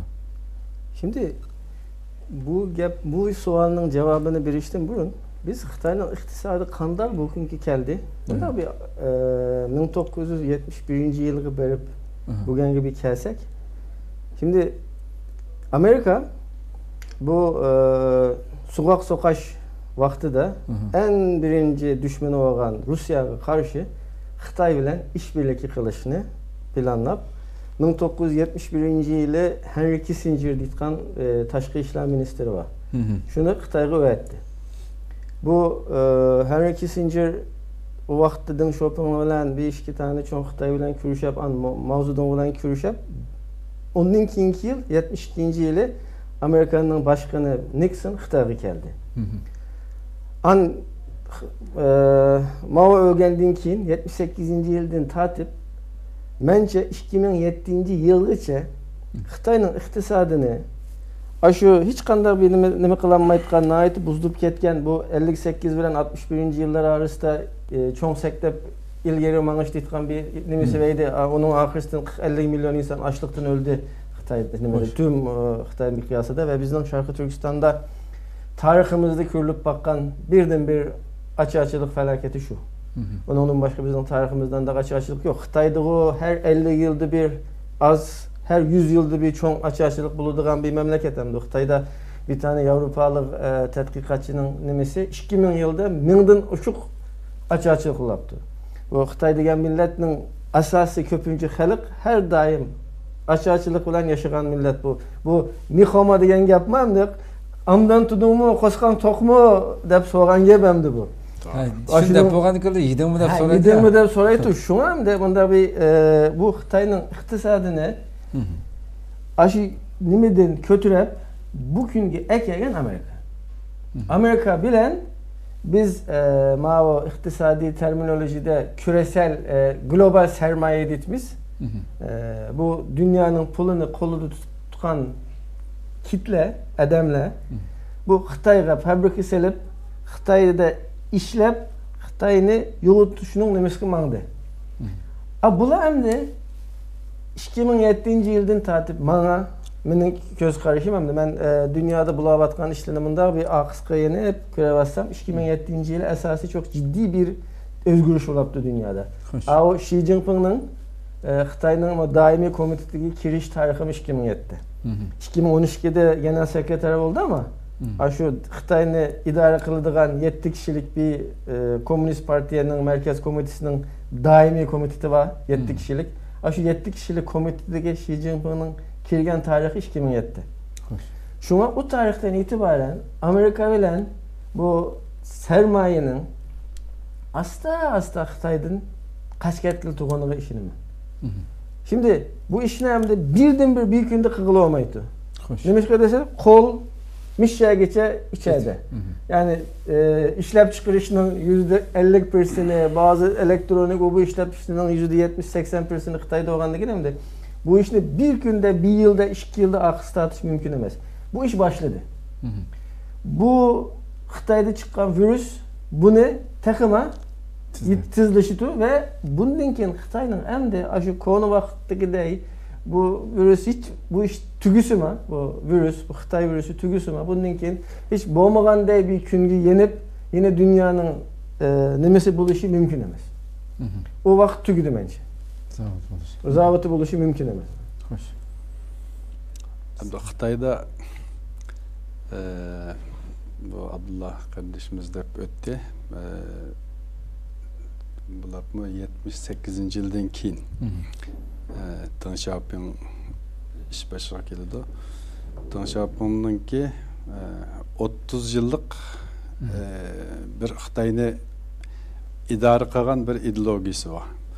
Haydan bayt. Aq müşük, qar müşük, saçqan tutqan yaxşı müşük. Bununki demek isteyen mayli kapitalist olsun, sosyalist olsun, liberal olsun, nimbos olsun, pul tapsan, pul tapıdığan iş olsa yaxşı iş degan gap hamda bu. Aq müşük, qar müşük degeni hamda sosyalizm, kapitalizm, nimbos mayli insonlar turmushni yaxshilasan, pul tapıdığan iş olsa qaysini mansang mayli. Hamda ishninki negizi bu. Deng Xiaoping'ninki bu nazariyesi 30 yıl, 80 yılını hesaplarsak 90, 2010. 2010 yılgıçılık Xi Jinping kelgiçilik boğa aralıqda da Deng Xiaoping'den keyin Jiang Zemin geldi, Jiang Zemin'den keyin Hu Jintao geldi. Yani bununki Xitay'ninki iqtisadiga bir ta'sir ko'rsatkidek bir hech qanday ijroati bo'lmadi ularninki. Ular faqat shu burunqi Deng Xiaoping'ninki qo'ygan tayyorlab qo'ygan yo'li bilan shuning ustida o'tadi, hokimiyatni yurgizdi. Ondan keyin 2013-yilda Xi Jinping'ninki vaqti keldi. Xi Jinping hamda o'zining programmani Xitoy Kommunist Partiyasininki nizomnomasiga kirgizdi. Xo'sh. Yani hozir 3-lider bu deymiş, birisi Mao Zedong, ikincisi Deng Xiaoping. Deng Xiaoping nazariyesi, üçüncüsü Xi Jinping. Hatta Deng Xiaoping ölgenden ki Deng Xiaoping'ning nazariyesi ani yaşagan hayatta kiygan ikinci adam. Mao Zedong'ninki. Xitoyninki bu yerga kelishiga eng cho'ng sabab yanılam G'arb davlatlari. Yani Amerika, Yevropa, Yaponiya, ondan keyin Hong Kong, Tayvan, bular yani Xitoyninki eng ko'p sarmoya sağan. Hozir Xitoyda 1 milyondan ortiq chet el sarmoyalik shirkat var. Bu şirketlarda ishlaydigan 10 milyondan ortiq insan ishlaydi Xitoyda. Yani bu şirketler taxminan 2 trilyonga yaqin 2 trilyon dollarga yaqin mablag'ni Xitoyga seliqliq. Endi Xitoyninki eksportining 50%ga yaqini yana bu shu chet el şirketlari tarafidan qiliqliq eksportining 50%ga yaqini. Endi bundaq bir ahvol Xitoyga nimani keldi dastlabda faqat azan ish kuchi deb qaraldi Xitoy. Yani aylık maaşı bilimiz dastlab mezgillerde 15-20 dollardan başlap işleydi. Ondan keyin asta taqlid mal ishlash bosqichiga o'tdi. Ondan keyin bu faqat pullamak ekanmidi? Aynı vaqtda texnikni keldi, texnologiyani keldi.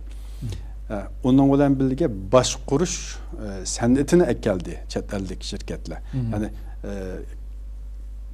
bu karxanalarni, zavodlarni boshqarishning sistemlarini o'rgatdi Xitoyga. Endi 2010 yildan keyin Xitoylar o'zlari markalashish yo'nalishiga qarab yuzlandi. Hatta keyingi yilni to'liq xotirlamadim. Xitoy o'ttirib qo'ygan bir ko'z qarash bor. Yuanni dünya pulu qilamiz. Yuanninki qarshilığida altın bekitimiz. Yani altın qarshilığida biz yuan basımız. Yuanni eklerseniz şunun qarshilığındaki altınını berimiz. Bu 1971 yıldan burun Amerikan dollari şundaqdi. Amerika dollarininki qarshilığida altın batdı. Her bir besilgan Amerika dollarının qarshılığı şunun karşılığı altını gazineye koyup turib, ondan keyin besiqliqdi. 71 yılı bunu kaldırdı Amerika. Hazır Amerika dolarınınki karşısında hiç nemi yok. Yani altın yok. Belki normalde nurgun dünyadaki devletlerinki hazinesindeki normal baskan pulusu bilen hazinedeki altın miktarı okşaşı mı? Yok. 71'de o tügüdü. Yani 70 şu burunqi o vaqtida boshqa davlatlar o'zining pulini Amerikan dollariga indekslaylikdi. Yani mening pulim mancha Amerikan dollariga teng keldi. Chunki adinki g'azinisidagi oltinning miqdori qanchalik bo'lsa, shundan qarab, buning pulining qiymati Onunla qarab ölçünetdi. 71'den keyin bu tügüde. Hazır tünügün akşam mütəxəssislərinin ki programını anlavatqışlık dedim. $100'ın tenarqı 7 sent genemdi. 7 sent dolar. Yani bununki kağızı, boyuqı, şu bu. Ama 7 sentlik nemini Amerika $100'ga settiqliq. Yani xalqara analizçiler deydi ki bu dolar bir yerden bu patlaydı. Bu bundaq davam qılıp ketiverenmeydi. Çünkü Amerika'nınki dünyanın birinci iqtisadi gücü buluşununki en asaslık amili dollarınınki dünya ticaretinde kullanılan en asaslık pul buluşu. Rezerv para deydi. Yani bütün dünyadaki devletler köpünçe gazinesizdeki taşqı perevod ne? Dövizlep işletsek, Uygurça qabul qilsak bulduğun bir söz oxşaydı mı şu? Hem Uygurçaga yaqin keldiken taşqı perevod deyiştin. Döviz degan endi o'zi şu devletning milliy puldan boshqa sirtninki pullarga qartildigan bir terim. Şu başka pullarning ko'pinchisini bir yevro ba, dolar ba hamda ko'pincha ishlatadigan. Ondan İngiliz fond sterlingi ba. Bu Amerika'nınki umumi iqtisadının 20'den artığı şu pul muamele sistemisinden keldi. Yani bu işlep çıkarıştan emas, işlep çıkargan mal hizmetin emas. Yani maldan emas yani. Xitayning bu eli ham shunda. Xitayning mal işlep çıkargan malınınki kıymeti umumi darametininki 3'ten biri. Yani qag'ini hizmet ondan keyin pul muamele, bankçılık degenge o'xshash, mesela qatnash transport degendek sahalardan keliylik. Amerika'nınki umumi iqtisadınınki 20'den köp olan pul muamelede de keliylik. Yani bununki en asas sebeplerinden biri dep ötkendek. Dolarınki dünyadaki rezerv Nimdeymiz? Uygurca bununki tam karşılıklı dünyanın pulu. Ticaret qilish o'ziningki o'zining g'azinasiga bir qimmat deb saqlaydigan pullarninki birsamdi bu.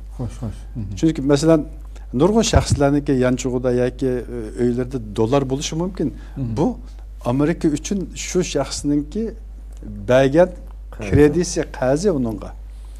Her bir insanın yanchug'ida turgan dollar Amerika uchun onun için belirgen bir bekarlık, belirgen bir qarzaklı işte o. O çünkü 7 sent $100'ın taqiqtida $100'lık narsani eliverdi o'zi. Qolgan dünyadaki insanlar dolların için yanchuq tutup yetiverdi. Şundan bu çünkü bunun gücü bu yani Amerika'nın gücü bilen münasebetli. Amerika'nın siyasi gücü, askeri gücü. Yani başka bir devlet bununla karşı bir hareketki ölse Amerika'nınki siyasi gücü ve askeri gücü hareketki tutulgan gel. Mesela Irak, ondan keyin Libya, gözümüzden aldı turuluk. Saddam dedi ben petrolünü euro ile satayım dedi. Libya dedi biz bir Arap dinarını oturup çıkışımız gerek. Bir Arap dinarı besip şu Araplar ortak dinar işletip ticareti şunu kullanışımız gerek. Degen bu fikrini oturup koydu. Bana görüp otimiz. Hem de bu Xitay'ınki yuanni dünyada Amerika dolardaki aşındak bir yere eklemen diyen bu gipininki oturga çıkışının üzülam Xitay'ınki beşiga kandak bir palaketlininki kilowatt kaldıkınınki bu beşareti. Amerika'nın dolarını dünyanın aşı rezerv pulu buluştun çıkıt kişi Amerika'ya atom bombası taşılan bilen okşaş. Şu anda Amerika'nın iktisadi kuvvetinin mu, askeriyemizin mu, siyasetinin mu aldırdı durdu. Amerika'ya ne deseniz de dolarını onu başka birine mekelemedi benim. Şu diyen adam yok. Amerika'ya bir numaralık düşman olup kaldı. Amerika'nın doları dolap kesse, başka bir pul alınıp kesse Amerika'ya atom bombası taşılan bilen okşaş şu. Hiç demesi yok onun. Ya mesela hazır bu virüs mesela bir atom bombası taşılan bolsa o atom bombasınınki belki tesir dairesi değil merkezden ya ki 5 kilometre ya ki 10 kilometre ya ki 20 kilometre dairedeki bir yani vayron qildigan bo'lsa, bu virüs hem de bu bütün dünya karakterlik. Yani normal bir uruş arkalık partlatqıç kurallı bilen elip berilgan bir uruş arkalık dünyada mançilik tesir körsüldüğü iş mevcut demez. Dünya zaten uruş bulap keturuluk mümkün ki mayli 40-50 yılını elip eysek davamlıq bir yerde uruş bulağılık. Lekin o malum bir yerin tesir köstüylük ama dünya karakterlik manda çoğun bir tesir bap belirlik emas. To'g'ri. Hakikaten yaxshi ketib o'tadi suhbatimiz. Hamda bu Xitoyninki mesela bundan burun e'lon qilgan sonliq ma'lumotlari qanchalik ishonchli deganga kelsak, sizlar qanday qaraysizlar e'lon qilayotgan? Mayli yuqum ahvolida bo'lsin yoki boshqa jihatdagi e'lon qilayotgan narsalarniki. Ama yuqum ahvoldagi e'lon qilayotgan ma'lumotlar mesela 10 ming adam ölgen bilen 5 ming adam ölgen yoki 1000 adam ölgenninki arasında bek cık alayda bir farqlantirishga bo'lmaydi. Mesela bir adam ölgen bilen 10 adam ölgenninki arasında yok bu bir adam ölüp yaxshi bo'libdi, 10 adam ölüp yaman bo'libdi. Yani bu şekilde hem de qarayamaymiz. Başka kolumuzda ma'lumot yo'q.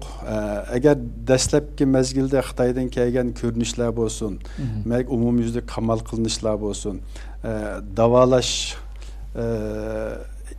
doktorxona yataq yetishmay uylarga solangan insanlar bo'lsin. Bu umumyuzlik qilib aytgan vaqtning o'zida balki bundan ortiq bo'lishi mumkin. Bu Xitoy bazı doktorlarıma e'lon qildi, o'zi so'zlab yig'lab turib, masalan, bu Xitoy hukumatga ishonmanglar. Bu amaliyotda o'lgansan degan 300 ming odam o'lib qoldi degandek. Endi Xitoyninki bulapmı Komünist Partisi üçün bu 100 ming adamning 1 milyon adamninki o'lib ketishi olu üçün o hiç qandaq mesele emas. Yeter ki Xitoy Komünist Partisining hakimiyetini saqlab qalalıсын ve bunu devamlaştırıp qalalıсын ve Xitoy Komünist Partisining ki azaları sümürdigan bu sümürge sistemini devamlaştırıp mağalıgan müddetçe Xitoyda 100 ming, 200 ming, 1 milyon, 2 milyon, 5 milyon, 10 milyon adamның ölüp gitişi çok mesele emas Xitoy üçün. Yani biz Xitoy Komünist Partisining ki mahiyetini, bununki iç yüzünü bilgen vaktimizde bu işliğe texmi yaxshi diagnoz qo'ya alaymiz. Şun bu sanlıq ma'lumotlar çünkü emas desek qo'limizda bizning qo'limizda hiç bo'lmaganda hamda bu andaq emas mandaqda deydigan bir ma'lumot yo'q.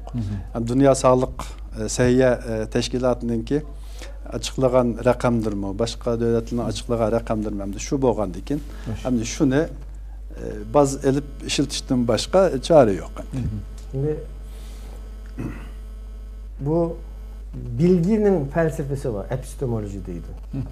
Şimdi bir adamın ya da bir milletin ya da bir cemiyetinin belgen malumatının qandaq işencelik buluşunu bu adamın ya da cemiyetin ya da devletin ötmüşte kılgan, belgen malumatları, bilip tuğan malumatlarının ne kadar işencelik buluşudan tartımız.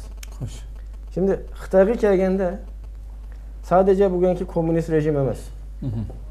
Xitay devletinin ta Çin Shi Huang'dan milattan burun 221 desek yaklaşık 2200 neçe yıllık vakittin bu yanga bulap kelgen işleri de en birinci işi bulup ötken hiç qandaq işinin rastını demeslik. Her daim qandaq gap qilish, qağımısı malumatını qandaq verish Xitayning devletinin faydasıga bolsa, nimeni, haqiqatni aşununga örüp yalgan aytish. Bu Xitay degan millet yalgan aytishda aşı üzü digen, üzü qilgan işni sizning oldingizga kelib yalgan bu men demegen deb aytalayotgan yalganchilikda dünyada bir numaradır. Şimdi bu sadece nima emas, bu virüs tegishlik Xitoydan kelgan ma'lumotni hamda bunda deyishning to'g'ri bo'lganligini tushunaman. Birincisi Xitayning bergen ma'lumoti hech qanday bir hususda to'g'ri emas. Buni nereden bilimiz? Bunu başka bergen ma'lumotdan bilimiz. Bunu nereden bilimiz? Çünkü Xitayda her qanday gizit, televizyon, internet matbaası, hatta insanların BBC bilen haberleşken ya WhatsApp'ni işletkili koymaydı demişka. WeChat degan üzü çıkargan, Çin istihbaratını çıkargan nemesini işletip halk kendi arasında neme deyişidi, onu mu kontrol kılıdı? Xitayda Google işlemeydi. Google işlemeydi, nemişke işlemeydi? Google'da depti ki sen mundar gepler olganda bunu köz etmeyse. Ben neme desem şunu deyse depti ki Google'nu unumaqlıq. Şunamdı. Xitaydan kelgen her qanday ma'lumotga bizning ehtiyot bilan qarashimiz lazım. Hamma adamning shunday qarashi lazım. Ha, ustoz deganday, bu kasalning soni 10 ming emas, 20 ming, 30 ming, 40 ming, 50 ming. Bu hususda qo'limizda boshqa bir aniq ma'lumot bo'lmagandan keyin onu demeymiz. Ama şunu deymiz. Her zaman Xitayning bergen ma'lumoti yolg'on. Mesela bizim merhum İsa Yusuf Abtekin Bey'de onun bir gepi var. Xitay bir nime dese 10'u köpeytip mesela 10 diyen olsa 100 diyen olsa 10'u köpeytip nime kanada etken nimesi var. Şuna mı de? Mao Dünya Sağlık Örgütü, Dünya Sıhhiye Teşkilatı hazır bulap mı beşideki adam Xitayning qo'lidagi adam. Yani Avrupa'da, Amerika'da bu adam tegishlik bu nurg'un ayıplash nimeleri var. Ama bir malumatının rast deyiş için mi aldırmaması lazım. Yani mesela ustoz deganday Xitay için 100 ming adam o'lib ketishi, 1 milyonning necha milyon o'lib ketishining hech muhimiyati yo'q. Nima Henry Kissinger bilan Mao Zedong'ning deyishgan gepi. Dep yardımcı yaptı. Belki Henry Kissinger emas da. Bu 1969 yılı Xitay bilen Rusya'nın arasında bir atom soqışı buluşu xatar olap kaldı. Ma Çigir nimesinden bunu soqaş kılıp kopkan. Bu bir atom bomba. Rusya'nın kolunda atom bombası var. Sende yok. Sizler gibi atom bombası taşıştın kokmamışlar degende. Biz 650 milyon adam. Rusya bizge atom bombası bilen nime kılsa 300-350 milyon adam ölüp gitti. Hiç kısı yok. Biz yine işlep neme kılımız adamını. Onun için biz kalkan adamını bilen Rusya'nı, Sovyetler Birliği'ni mağlup kılımız dep etken. Mesela Seddiçin Sepili. Seddiçin Sepili'nin selinişi de bizzat Xitay akbaratının nemesi bu 1 milyon adam ölepti. O 1 milyon adam o vaxtki Xitay nüfusunun %10%'den şu. Yani Xitay için adamın yerde yaşı ölüp ketken nemesi yok ama öz itibarını saklaş için rakamlı yalgan bir işi nayet yüksek ihtimal. Hoş. Ya benim şeyim bu. Xitaydan kelgen malumatga işenmeymiz. Başka bir yerden bunu iniklamadan müddetçe Xitay her daim her qanday işte yalgan aytadi ama 10 ming emas, 100 ming emas, 5 milyon, 10 milyon deyişki tigişli kulumuzda nime yok.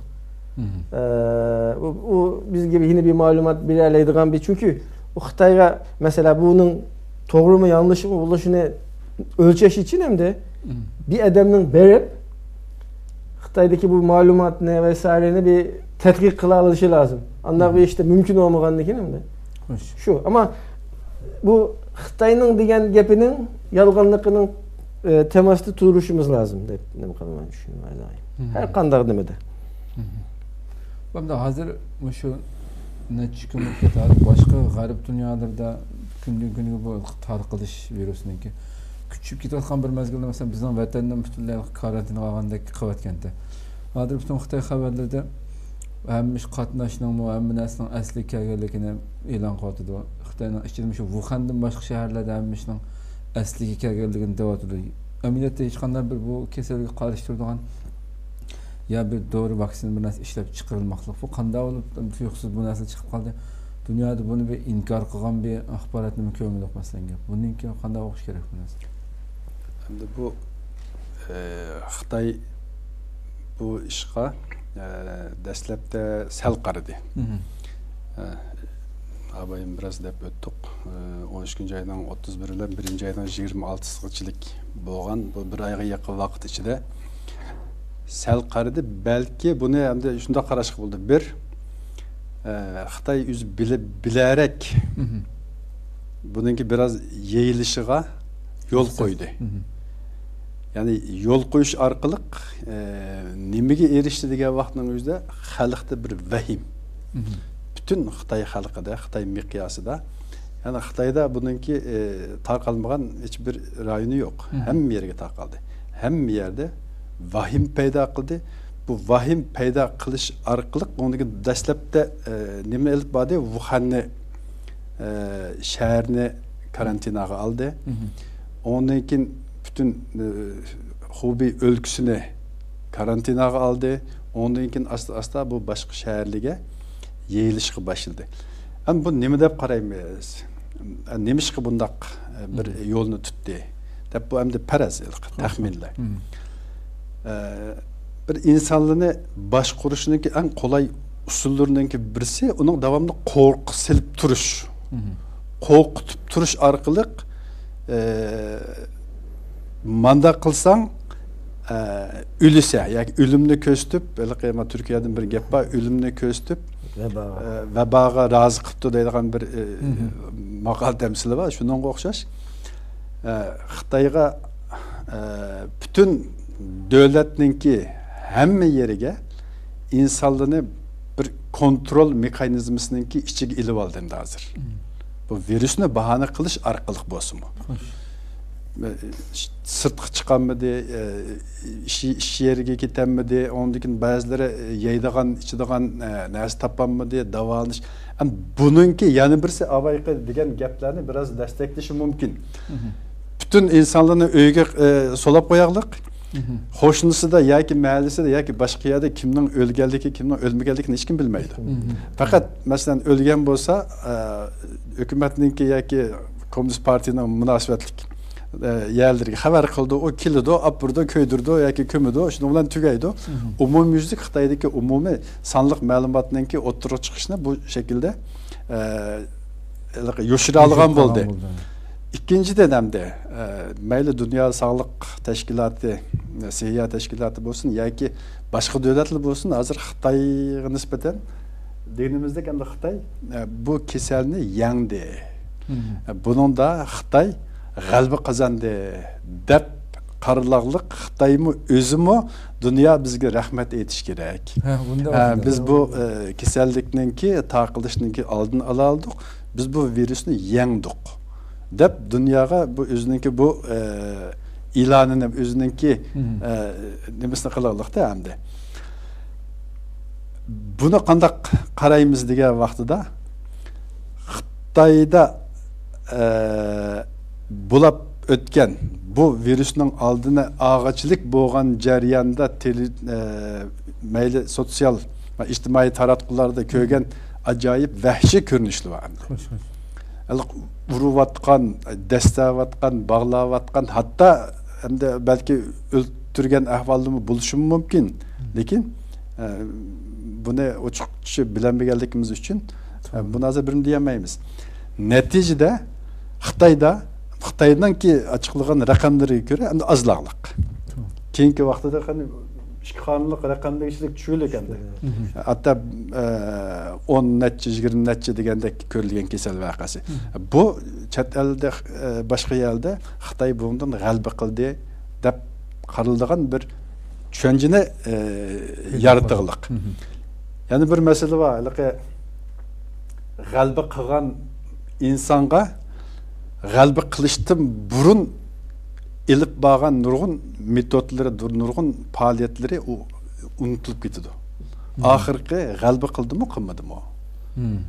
Şunun bilan qarab baha berdigan ahvalda var. Ama Xitayning kimi biraz şununga o'xshab qilyapti hozir. Xitay bunu cheklash jarayonida qanchalik qabiy inson qilipidan chiqqan ba'zi usullarni, çağrılarni qo'llangan bo'lsa-mu, oxirgi natijada kasallikninki taqilishninki oldini oldik. Hozir Xitoyda bu asosiyatdan kontrol ostiga ilinib bo'ldi degan gap. Xitoy g'alaba qildi deganni bo'libmi Xitoy o'zi nihoyatda kuchli bir shaklda dunyoga buni tashviq qilishninki sarosimi ichida. Nimishga? Chunki abaynak şu gapni davatımız. Eğer bu devam kılsa, Xitay'nınki işlep çıkarışı, ticareti, ondan keyin yani hemme jihatdan Xitay'nın iqtisadi palyaçalık tushib qoldi degan. Endi Xitay buni yoshirish orqali kelgusida dunyoga texmi cho'ng bir falokatninki kelib chiqishiga sabab bo'lamdi, bo'lmamdi? Buni endi hozir birma deyolmaymiz. Buni oldimizdagi aylarda belki bu yılınki ikinci yarımından itibaren onu görüşümüz mümkün. Şimdi Xitay'ın yani dedik ya Xitay'ın içindeki her kandak matbuatını bunu öz koluda tutuyordu. Çet elde Amerika ve Avrupa'daki bazı devletlerden başka pul bilen satı ağan edemleri var. Televizyon, radyo istansiyonları var. Yerlerde gap kıtkan edemli var, akademisyenli var. Şimdi hemmesi bilen bille bu işe başladı.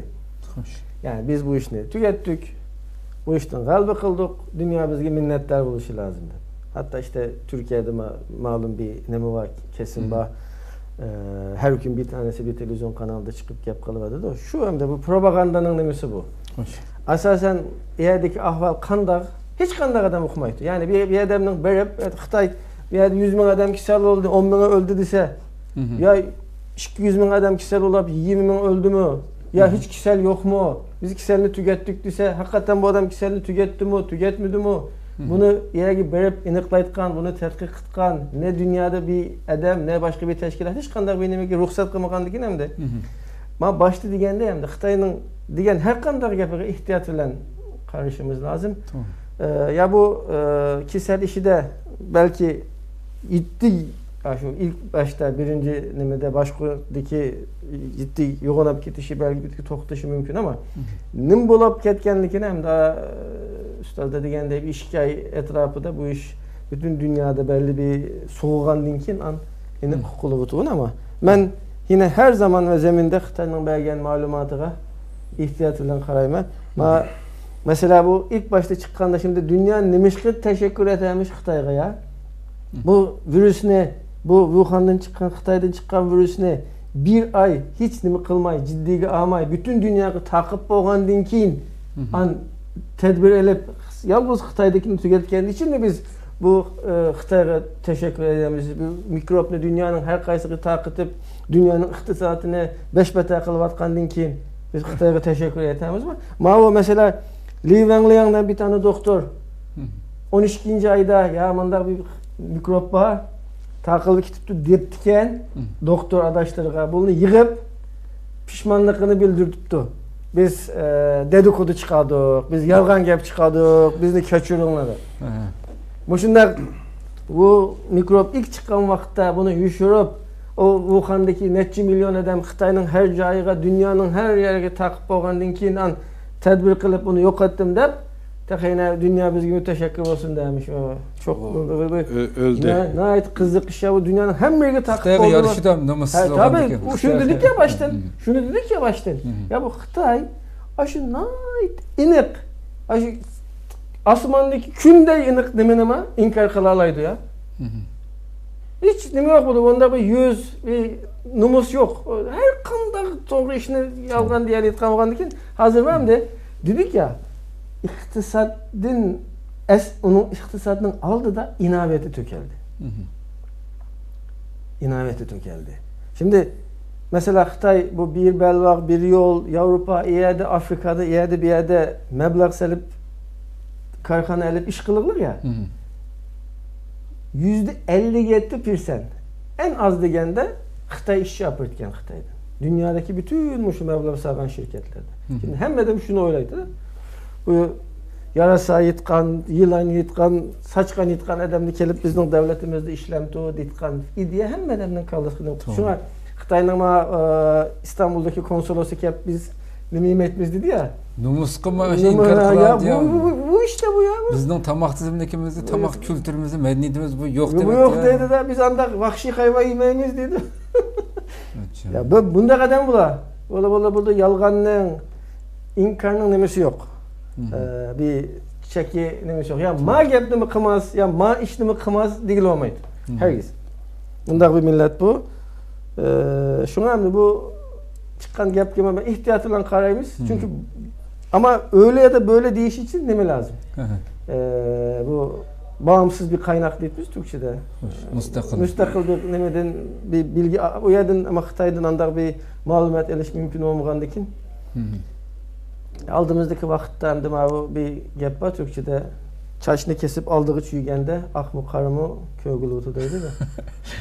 Şu an bir iş gaydınkin inşallah. Nım boğanlıkını en hemmeden öğrenimiz. Hoş. Şimdi bu nime dünyanın hemmeden Türkiye'de mi şembe günde 5'ti. Bugün hazır 18 oldu belki hazır 20'ye çıkandı. Allah sağ olsun köpeğimizin de. Taraqqıdan bir yakşembe öttü, bugün düşenbe günü 3 hessemdi. 5'ten 18'e çıkan mesela. 3 hessini yukarılaq örlep meni atıdı. Nurgulluğun tedbirler eline atıdı Türkiye'de mi? Yani şu aldığımızda muşundak eğer bu virüs muşundak devam kılsa dünyada muşundak köp şekilde ölüm hadisleri diyendek bu tarqılışı muşundak devam kılsa dünya iktisadıga bulup biz yaşayalım mesela Türkiye'de qanday bir hadisler yüz verişi mümkün. Dünyanın nurgun yerlerde taqılıp neç gün ötmeyli mesela kişilerinki bütün dükkan hemmeye hücum kılıp öyge bu narsalarni toplap yığıp atkan görünüşlerini jiq kögen tuqamdi. Türkiye'de hem de hazır en başta koloniya hücum qiladi. Hem bu muşunda devam qilgan takdirde muşunda açlık bu narsalarning kemiykish ihtimali var mı? Yok. Millet onu asla bir öyge yığış gerek mi? Ya Türkiye'de her gezer hiç kim Türkiye'de yemek içmekinin neme işten gam yemiz. Türkiye'de 2 yıl yetküçülük bakliyat deymiz. Bu uzun müddet turup yiyeleydigan işte bulgur, grunç, diğer nohut bu nemeli var. Anda neme olap ketgan bir iş yok. Halkımız ensirmesin. Ensirmesin ya onda ensir etken bir iş yok. Herkes ensir etken bir iş yok. Anda böyle dükkanlığa hem hep yığıp koyganın bir nemesi yok. Çünkü digende yani bu virüsün neye manganlıkını inik kullanmadı. Hem de o bir uçuğa çıkıp, evcige çıkıp ondan keyin perslep neme gitti. Bir de Türkiye'de nait azsan.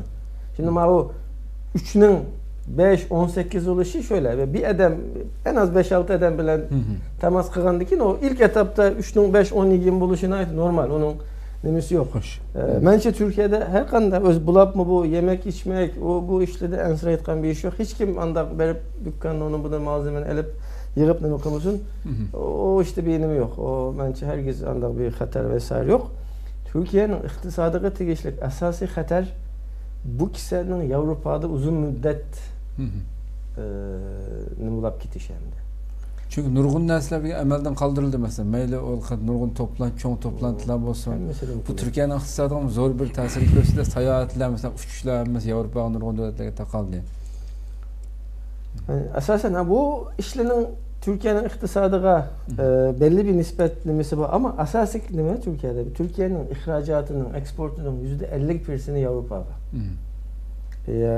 Amerika'ma persenini bilmem ama nayet ehemmiyetlik bir pazar Türkiye için.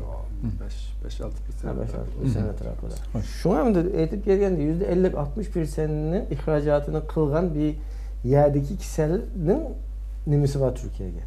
Tesiri var. Hazır ben Türkiye'de bu kişiden gittik takıldık kişiden ensirmeyim. Çünkü vakti de tedbir kıldı.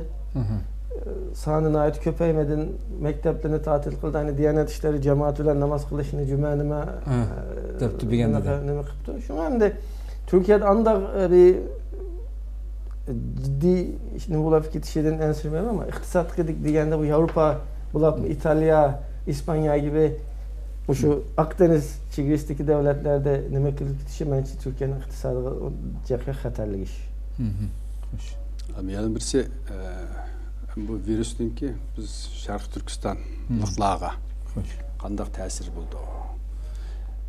Bunun vatan içidik Şarkı Türkistanlıqlar ve vatan sürtüdiki Şarkı Türkistanlıqlar deb işkiga arışımız gerek. Hem vatanımızın ki içide Bizdeki halkımızdaki 80%'ige yakını yazılarda yaşaydı. Kazak, Uygur, bu Müslüman, Xitaydan başka Tungan ve Xitaydan başka Tungal'ın şehri yaşaydıkları çıkarak Tungan bilen Xitaydan başka milletlerindeki asasiyatın köpüncesi yazıda yaşaydı. 80%'ige yakını. Yani bularınki terikçilik, bağvençilik, çarıçılık. Bu üçüyle şug'ullangan bo'lganligi uchun o'zlariniki agar yeterince yerlerine terip şundan bahramand bo'lish imkoni bo'lsa, balki ochliq chekadigan bir ahvol o'tirg'i chiqmasligi mumkin Sharq Turkistonda. Ama insanlarınki umumiy kirimi azayishi mumkin. Kontrol texmo qattiq bo'lishi mumkin vatanimizda, Sharq Turkistonda. Bu Xitayninki ichkir o'lkalarida taqalgan bu virusninki vahimisidan Xitay işçiler hazır zavodlarda işlemeylik. O zavodlarda işlemeylikninki sebebi ularning hal ahvoli yaxshi. O zavoddaki maaşını almay turupmu özlerine ma'lum bir mezgilgichilik idare qilish imkoni bor. Şunlaşqa Sharq Turkistonninki Namrat deb qaragan Xotanning, Qashqarning va yoki boshqa yizilardan 5-chi ish kuchi nomida yoshlarimizni to'plab bu yerda xatarlik deb qaralayotgan yerliga buni ishchi qilib operyotdi. Buningki atalmış nima namratlıktan qutuldirish. Hatta bunga yordam qilish. Yani bularninki kirimini aşırış için yardım qilish. Amaliyotda u yerda qul ishchi sifatida ishiltilik. Xitoyninki ichki o'lkalarda. Onundan keyin bu bir tarafi. Endi yana bir tarafi Sharq Turkistondagi bundan burun zat bo'lib keliklikda qatnash transport işleri her bir yerden bir yerga berishda ve yoki başka mahalleden hatta bir mahalleden yana bir mahallaga berishda ondan ijtimoiy faoliyatlarda. Bular bizning Sharq Turkistondagi xalqninki ijtimoiy faoliyatda intayin sıkıntılık bir durum ahvalga tushdi degan gap. İbadet bo'lsin, mayli boshqa san'at faoliyatları bo'lsin, hamda Uyg'urlar biraz san'at faoliyatligiga ahamiyat bergilik, hamda ibadet cheklanganlikda bu bahane bilan jamoat shaklida ibadet qiladigan bir sharoitninki tamamen o'tirdan yo'q qilinish ehtimoli bor endi.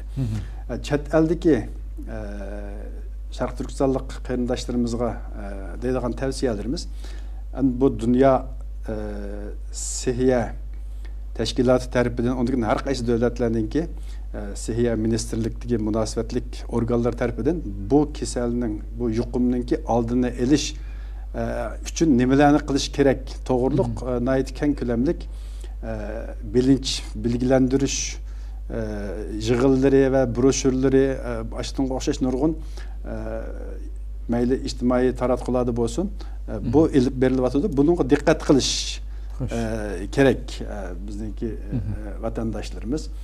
Balalarımız eyle ham shundoq.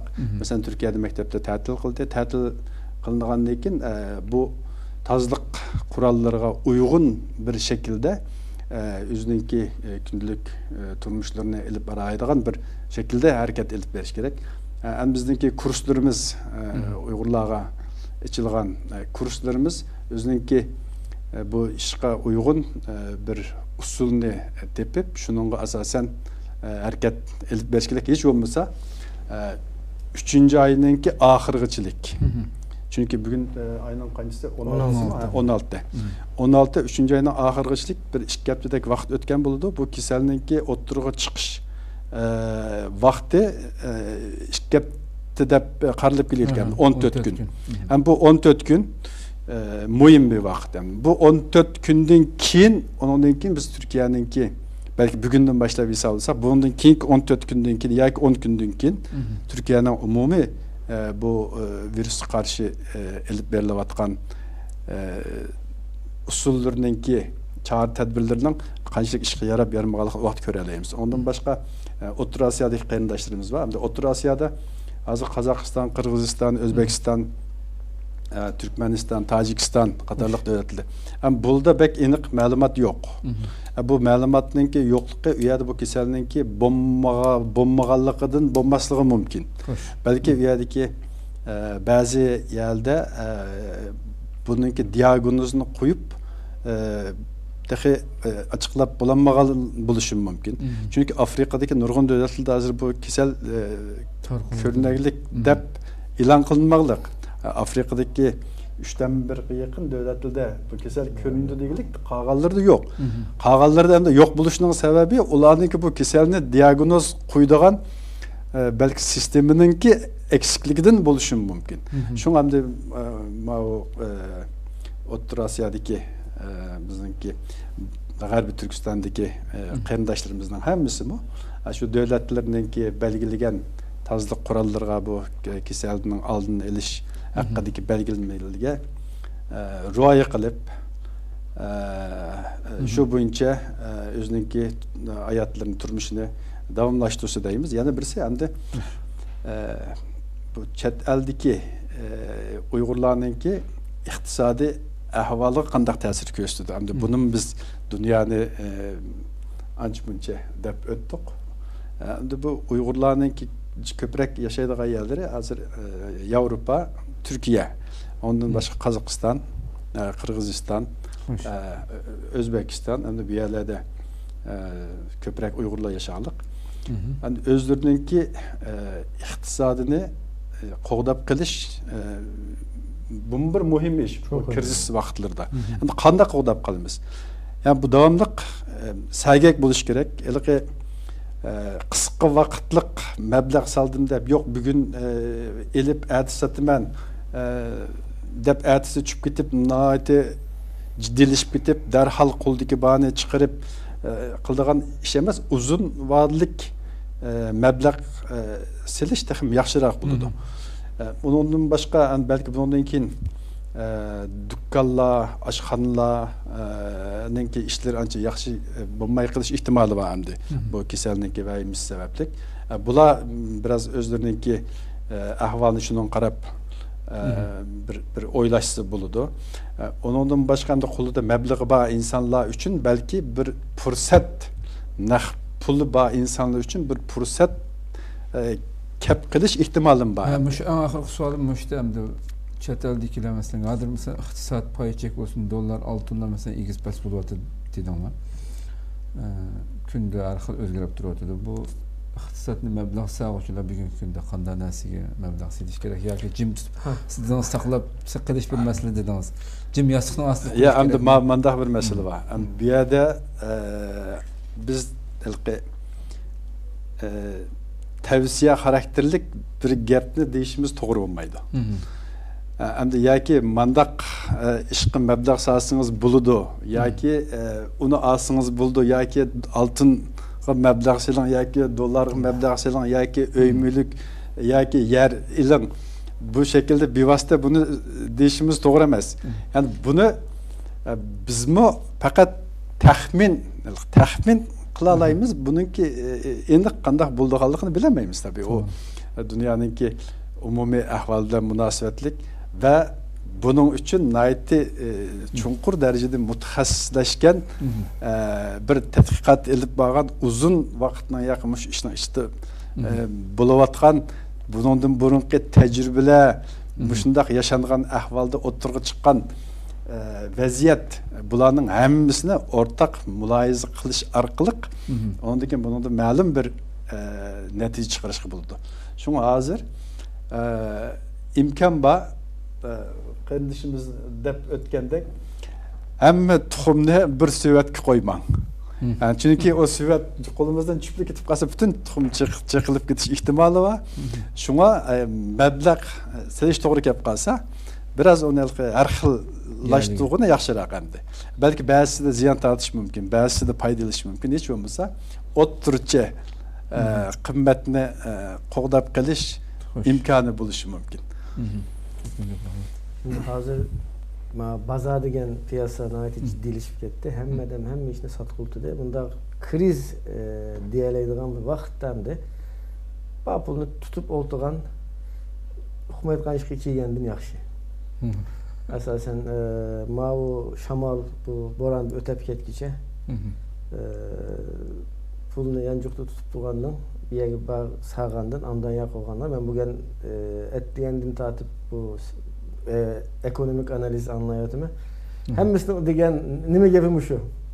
Ortak gepim şu. Çünkü hazır bazan ayetin tam böyle bir ciddileşip Türkçedeki kriz ditkanlığı kegel koptu. Hemmin sat kultudu çünkü. Nerede toxtatqanını, nerede toxta bu digil olmaydı. Bizden mesela hemşeriler altın atkan bir cakep işi var. Ben anlatıp durumu bazen de. Mesela altın çıkıp gitti de berip alsan de hazır. Bunun nerede toxtatqanlığını hiç kandak adam okumaydı. Yani bugün 1550 oldu değil de. Hoş. Ama bu bir mangıltıdı ya bir tarafke. Bu 1390'da ya Michel'in toxtap engama hiç kim hazır okumaydı. Şu anda bu krizis bundan ait hemmedenin ciddileşip koludakini satqıltıgan vaqtda İngilizce'de bir gap var. Cash is king dep. Nehbul nime dep padişah, nehbul padişah. Eğer altın altın hiçbir vakit kısa müddetlik bir şey değil. Meblağ selindiğin bir şey emas asla. bir narsa emas endi bu.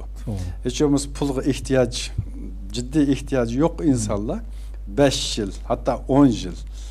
Yani bunu uzun vadede o şekilde bir kısım yani emmisi bulmasın ama bir kısım demesine onunla belki hiç olmaz kıymetini qoğdap qilishga paydası buluşu mümkün. O bizimkiler kısa vadede hep satıtkan bir iş çıkarttı. Nemede Mahmut Paşa'da kuyumculuğa verip kısa müddetlik altın hep satıtkan bir iş var. Kısa vadede altın ya kısa vadede altın elip satımen dese şu kısa vadede elip satımen dese asas ziyan. Yani %10 payda kılsa %90 ziyan kılmalıdır şu. Kısa vadede. Ha biraz uzun vadede meyli dolar elip satıgan anıldık hani. Şu kapalı çarşıda somkulu bilen dolar elip setip şunu olan o doların aymasını yok koyup Allahu ekber dep ondakin başka şey var. Hem bunun da bulup mu Türkiye'ye aldığı kegine hazır 70 yıl boğan bolsa hem de keyine bir 3 yıl boğan hemşerilerimiz var hem de yurttaşlarımız. Hem de hiç olmasa burun kegeller bilen azırak meslehatlaşsa bek hata fikir vermeydi. Adam bek doğru adam bulmuş mu? Bunda fikir sorsa tamamen hata fikir bir işinde hata inemdi. Bir işini kılışta mahbi hiç kim bilmişsin dep kılıp nurgun ziyanga uçurgandan azırak bir işençlik dep qaragan adamlı bolsa şundak bir fikirim var, kandak bir sizlerinki bir fikrini atbaqay dep bir maslahatlaşdı ziya yok. Altının gibi çıkıp kaldı yani bunu sizden gibi o zaman. Yok şimdi baza ditkan piyasada bir gap var. Ne mühim bir gap. Näqinin nimi bolganlygını, nimi bularla aytkan uqmagan her qandaq deme quma.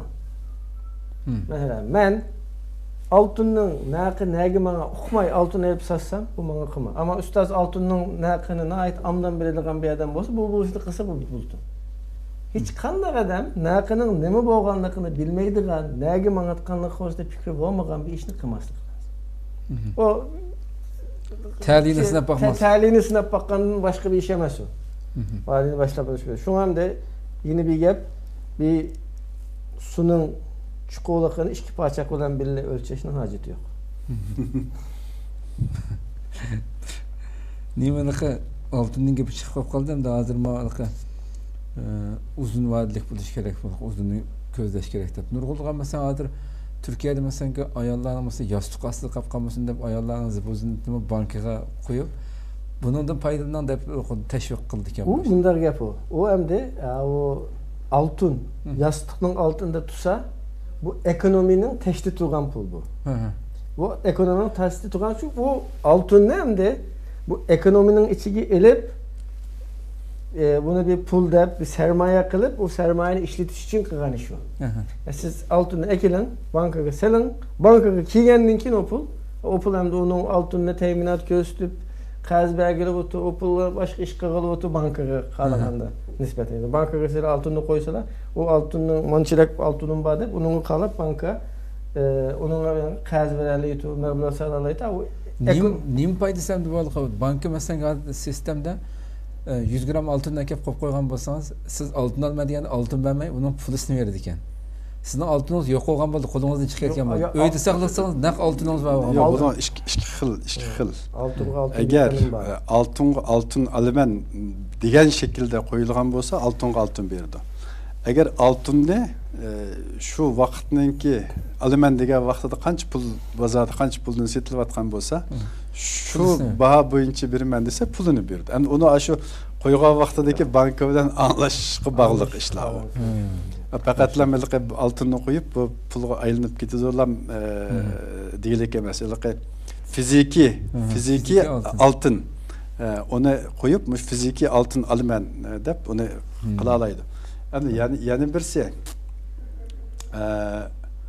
hazır bu nimilni davetimiz de endi altın münasebetlik bu nimilni kep ketdi meblağ saldıgan işler. Eğer bir narsaniki davamlıq bir yükselip en yukarı noktaya çıkkan deken ondan keyin tövellaydigan bir kanuniyeti var bu. Meyli devletlininki özünün iqtisadi hayatı olsun, devletlininki taraqqiyatı olsun, insanınki özününki çoğuyduğun yaşaş kanuniyeti olsun. Şu en yukarı nokta bilen en tüven nokta ne? Bu işki yani tutuvalarlığa vaxtına özüde bir yerde bu asan emas yani bu normal insanla asallık için kılalaydıgan bir iş emas. Onun sırtıda böyle günlük elip setişlerindeki ahirki neticesi bardağa ya ziyan. Yani günlük alıp setişi ahirki bardağa yer ziyan. Bugün paydalışı mümkün azırak.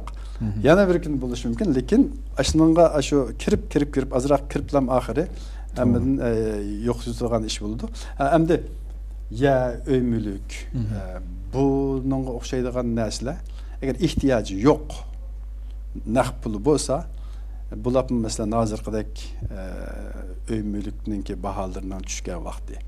Hatta kolda dolar, euros baha insanlığı için hem de bunu hazır 100 bin dolar deyli. Bir pulunu tigeçse 640-650 bin TL oldu deyin gap. Türk pulu. Hem çet elden kilip yaki kollarda hem de döviz müstaşkı perivot tutuvatkallığı için hem bunun kararını tabi özleri berdi. Hem bunun bir bazanı araştırıp özleri muvaffak dep karısa hem de uzun vakti yer öymülük işleri uzun müddette ama. Yani bek ziyan bop keteni hiç olmasa meblağını saklap kılış imkanı olur. Köp rahmet. Bir körümünümüzden bir sualı varken Uygur milletinin iqtisadi ahvali dünya iqtisadının özgertişki zor təsir küç körüstelmeydi dep düşünsek Şarkı Türkistan'ın 2 milyon kvadrat kilometrega yakın zimaylık stratejik ahvali yakın yoki yiroq yillar ichida dunyo iqtisodiga Xitoy iqtisodiga ta'sir ko'rsatish ifodasini qanday tushunamiz deydi. Bunun biraz düşünce berip qo'yish to'g'ri kelib qoldi. To'g'ri qilishimizdan degidi. Hozir Uyg'urlarninki iqtisodimiz bugungi sharoitda yani bizninki hazır meyli dünya iktisadı olsun, meyli Şarkı Türkistan'ınki hazırki Şarkı Türkistan'ın iktisadı olsun, biz yani bir söz sahibi emes. Yani bizninki irademiz bilen, bizning belgen kararımız bilen buluduğun bir ahval hazır mevcut emes endi. Ama mandak bir ahval var. Abaynak deb ötüvatımız bir belvaq bir yol. Bir belvaq bir yolda Şarkı Türkistan Xitayninki g'arbga echilishdagi darvozasi. Şarkı Türkistanning vaziyati Xitayninki şu bir belvaq bir yo'l orqali o'zining 2049 tushiga yetishni orzu qildigan tugunning eng asosli yeri Sharqi Turkiston bu yerda. Agar hozirgidek vaziyat shu mavjud shaklida davom qilaversa, bizningki bek jiq ta'sir ko'rsatadigan ahvolimiz bo'lmaydi bu yerda. Ammo bizningki vaziyatimiz Sharqi Turkiston tuproqlarida Xitoyninki bu programmaga ta'sir ko'rsatadigan bir ahvolga biz akilalasak va yoki boshqa davlatlar orqali bu yerdagi vaziyatda bir o'zgarish bo'lgan vaqtning o'zida undan keyin Xitoy iqtisodiga va dunyoning iqtisodiga ta'sir ko'rsatish imkoni bo'ldi. Hozirgi mavjud sharoitimiz bilan buni deyishimiz tez. Şu yani bu hazır Şarkı Türkistan'ın iktisadını, siyasetini hem de nemisini Xitay başvurgan dikin hem de. Yani Şarkı Türkistan'ın iktisadı demez de bizning vatanning hozirgi iqtisodining ham Xitoyning iqtisodiga ham dunyo iqtisodiga nihoyatda cho'ng ta'siri bor.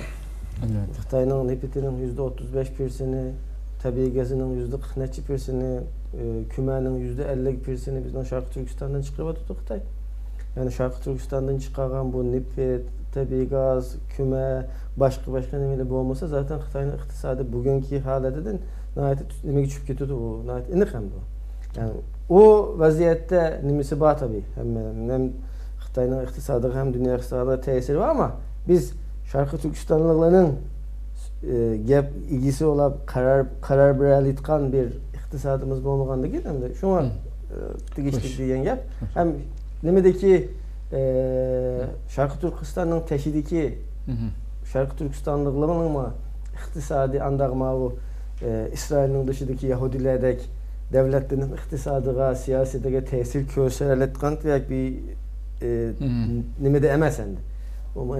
İnşallah bir gün bular bizim işimizden dünyadaki şu yaşayan ülkenin, memleketinin iqtisadiga, siyasetiga ta'sir ko'rsatayotgan baylar, siyasetçiler ola çıkıp inşallah o vasıta bilen vatanımızdaki nimeni özgürtüş hemimizin birinci nimesi olan, nişanı olan müstakil Şarkı Türkistan'ı kolu keltiriş için bir vesile bular inşallah. İnşallah. Köpten köp rahmet etmen erişkin olan. Biraz azırak vaktimiz var mı? Bir 2 minut. Buldu.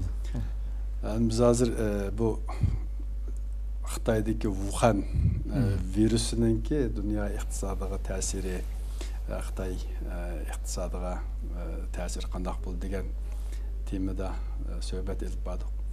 Meningki qo'shimcha deb qo'ydigan bir qisqadan bir gapim bor. Bu virus dunyo iqtisodiga, Sharqi Turkistonliklarga, Xitoyning hammasiga ta'sir qildi, ammo yana bir virus bor. Bu virüs pek mühim bir virüs. Bu Şarkı Türkistanlılarınki içindeki hasetxorluk virüsü, onundan keyin ittifoqsizlik virüsü ve başkalarga qarı çaplaş virüsü.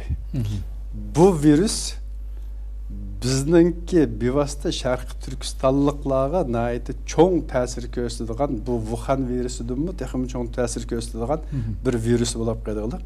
Shunga biz bu virusninki oldini olish va bu virusni taqatqanligiga qarshi karantina uyg'ulash ishlarini qila olsak, biz chet eldagilar Sharqi Turkistonninki davosini, dardini dunyoga texmi yaxshi anglata olamiz.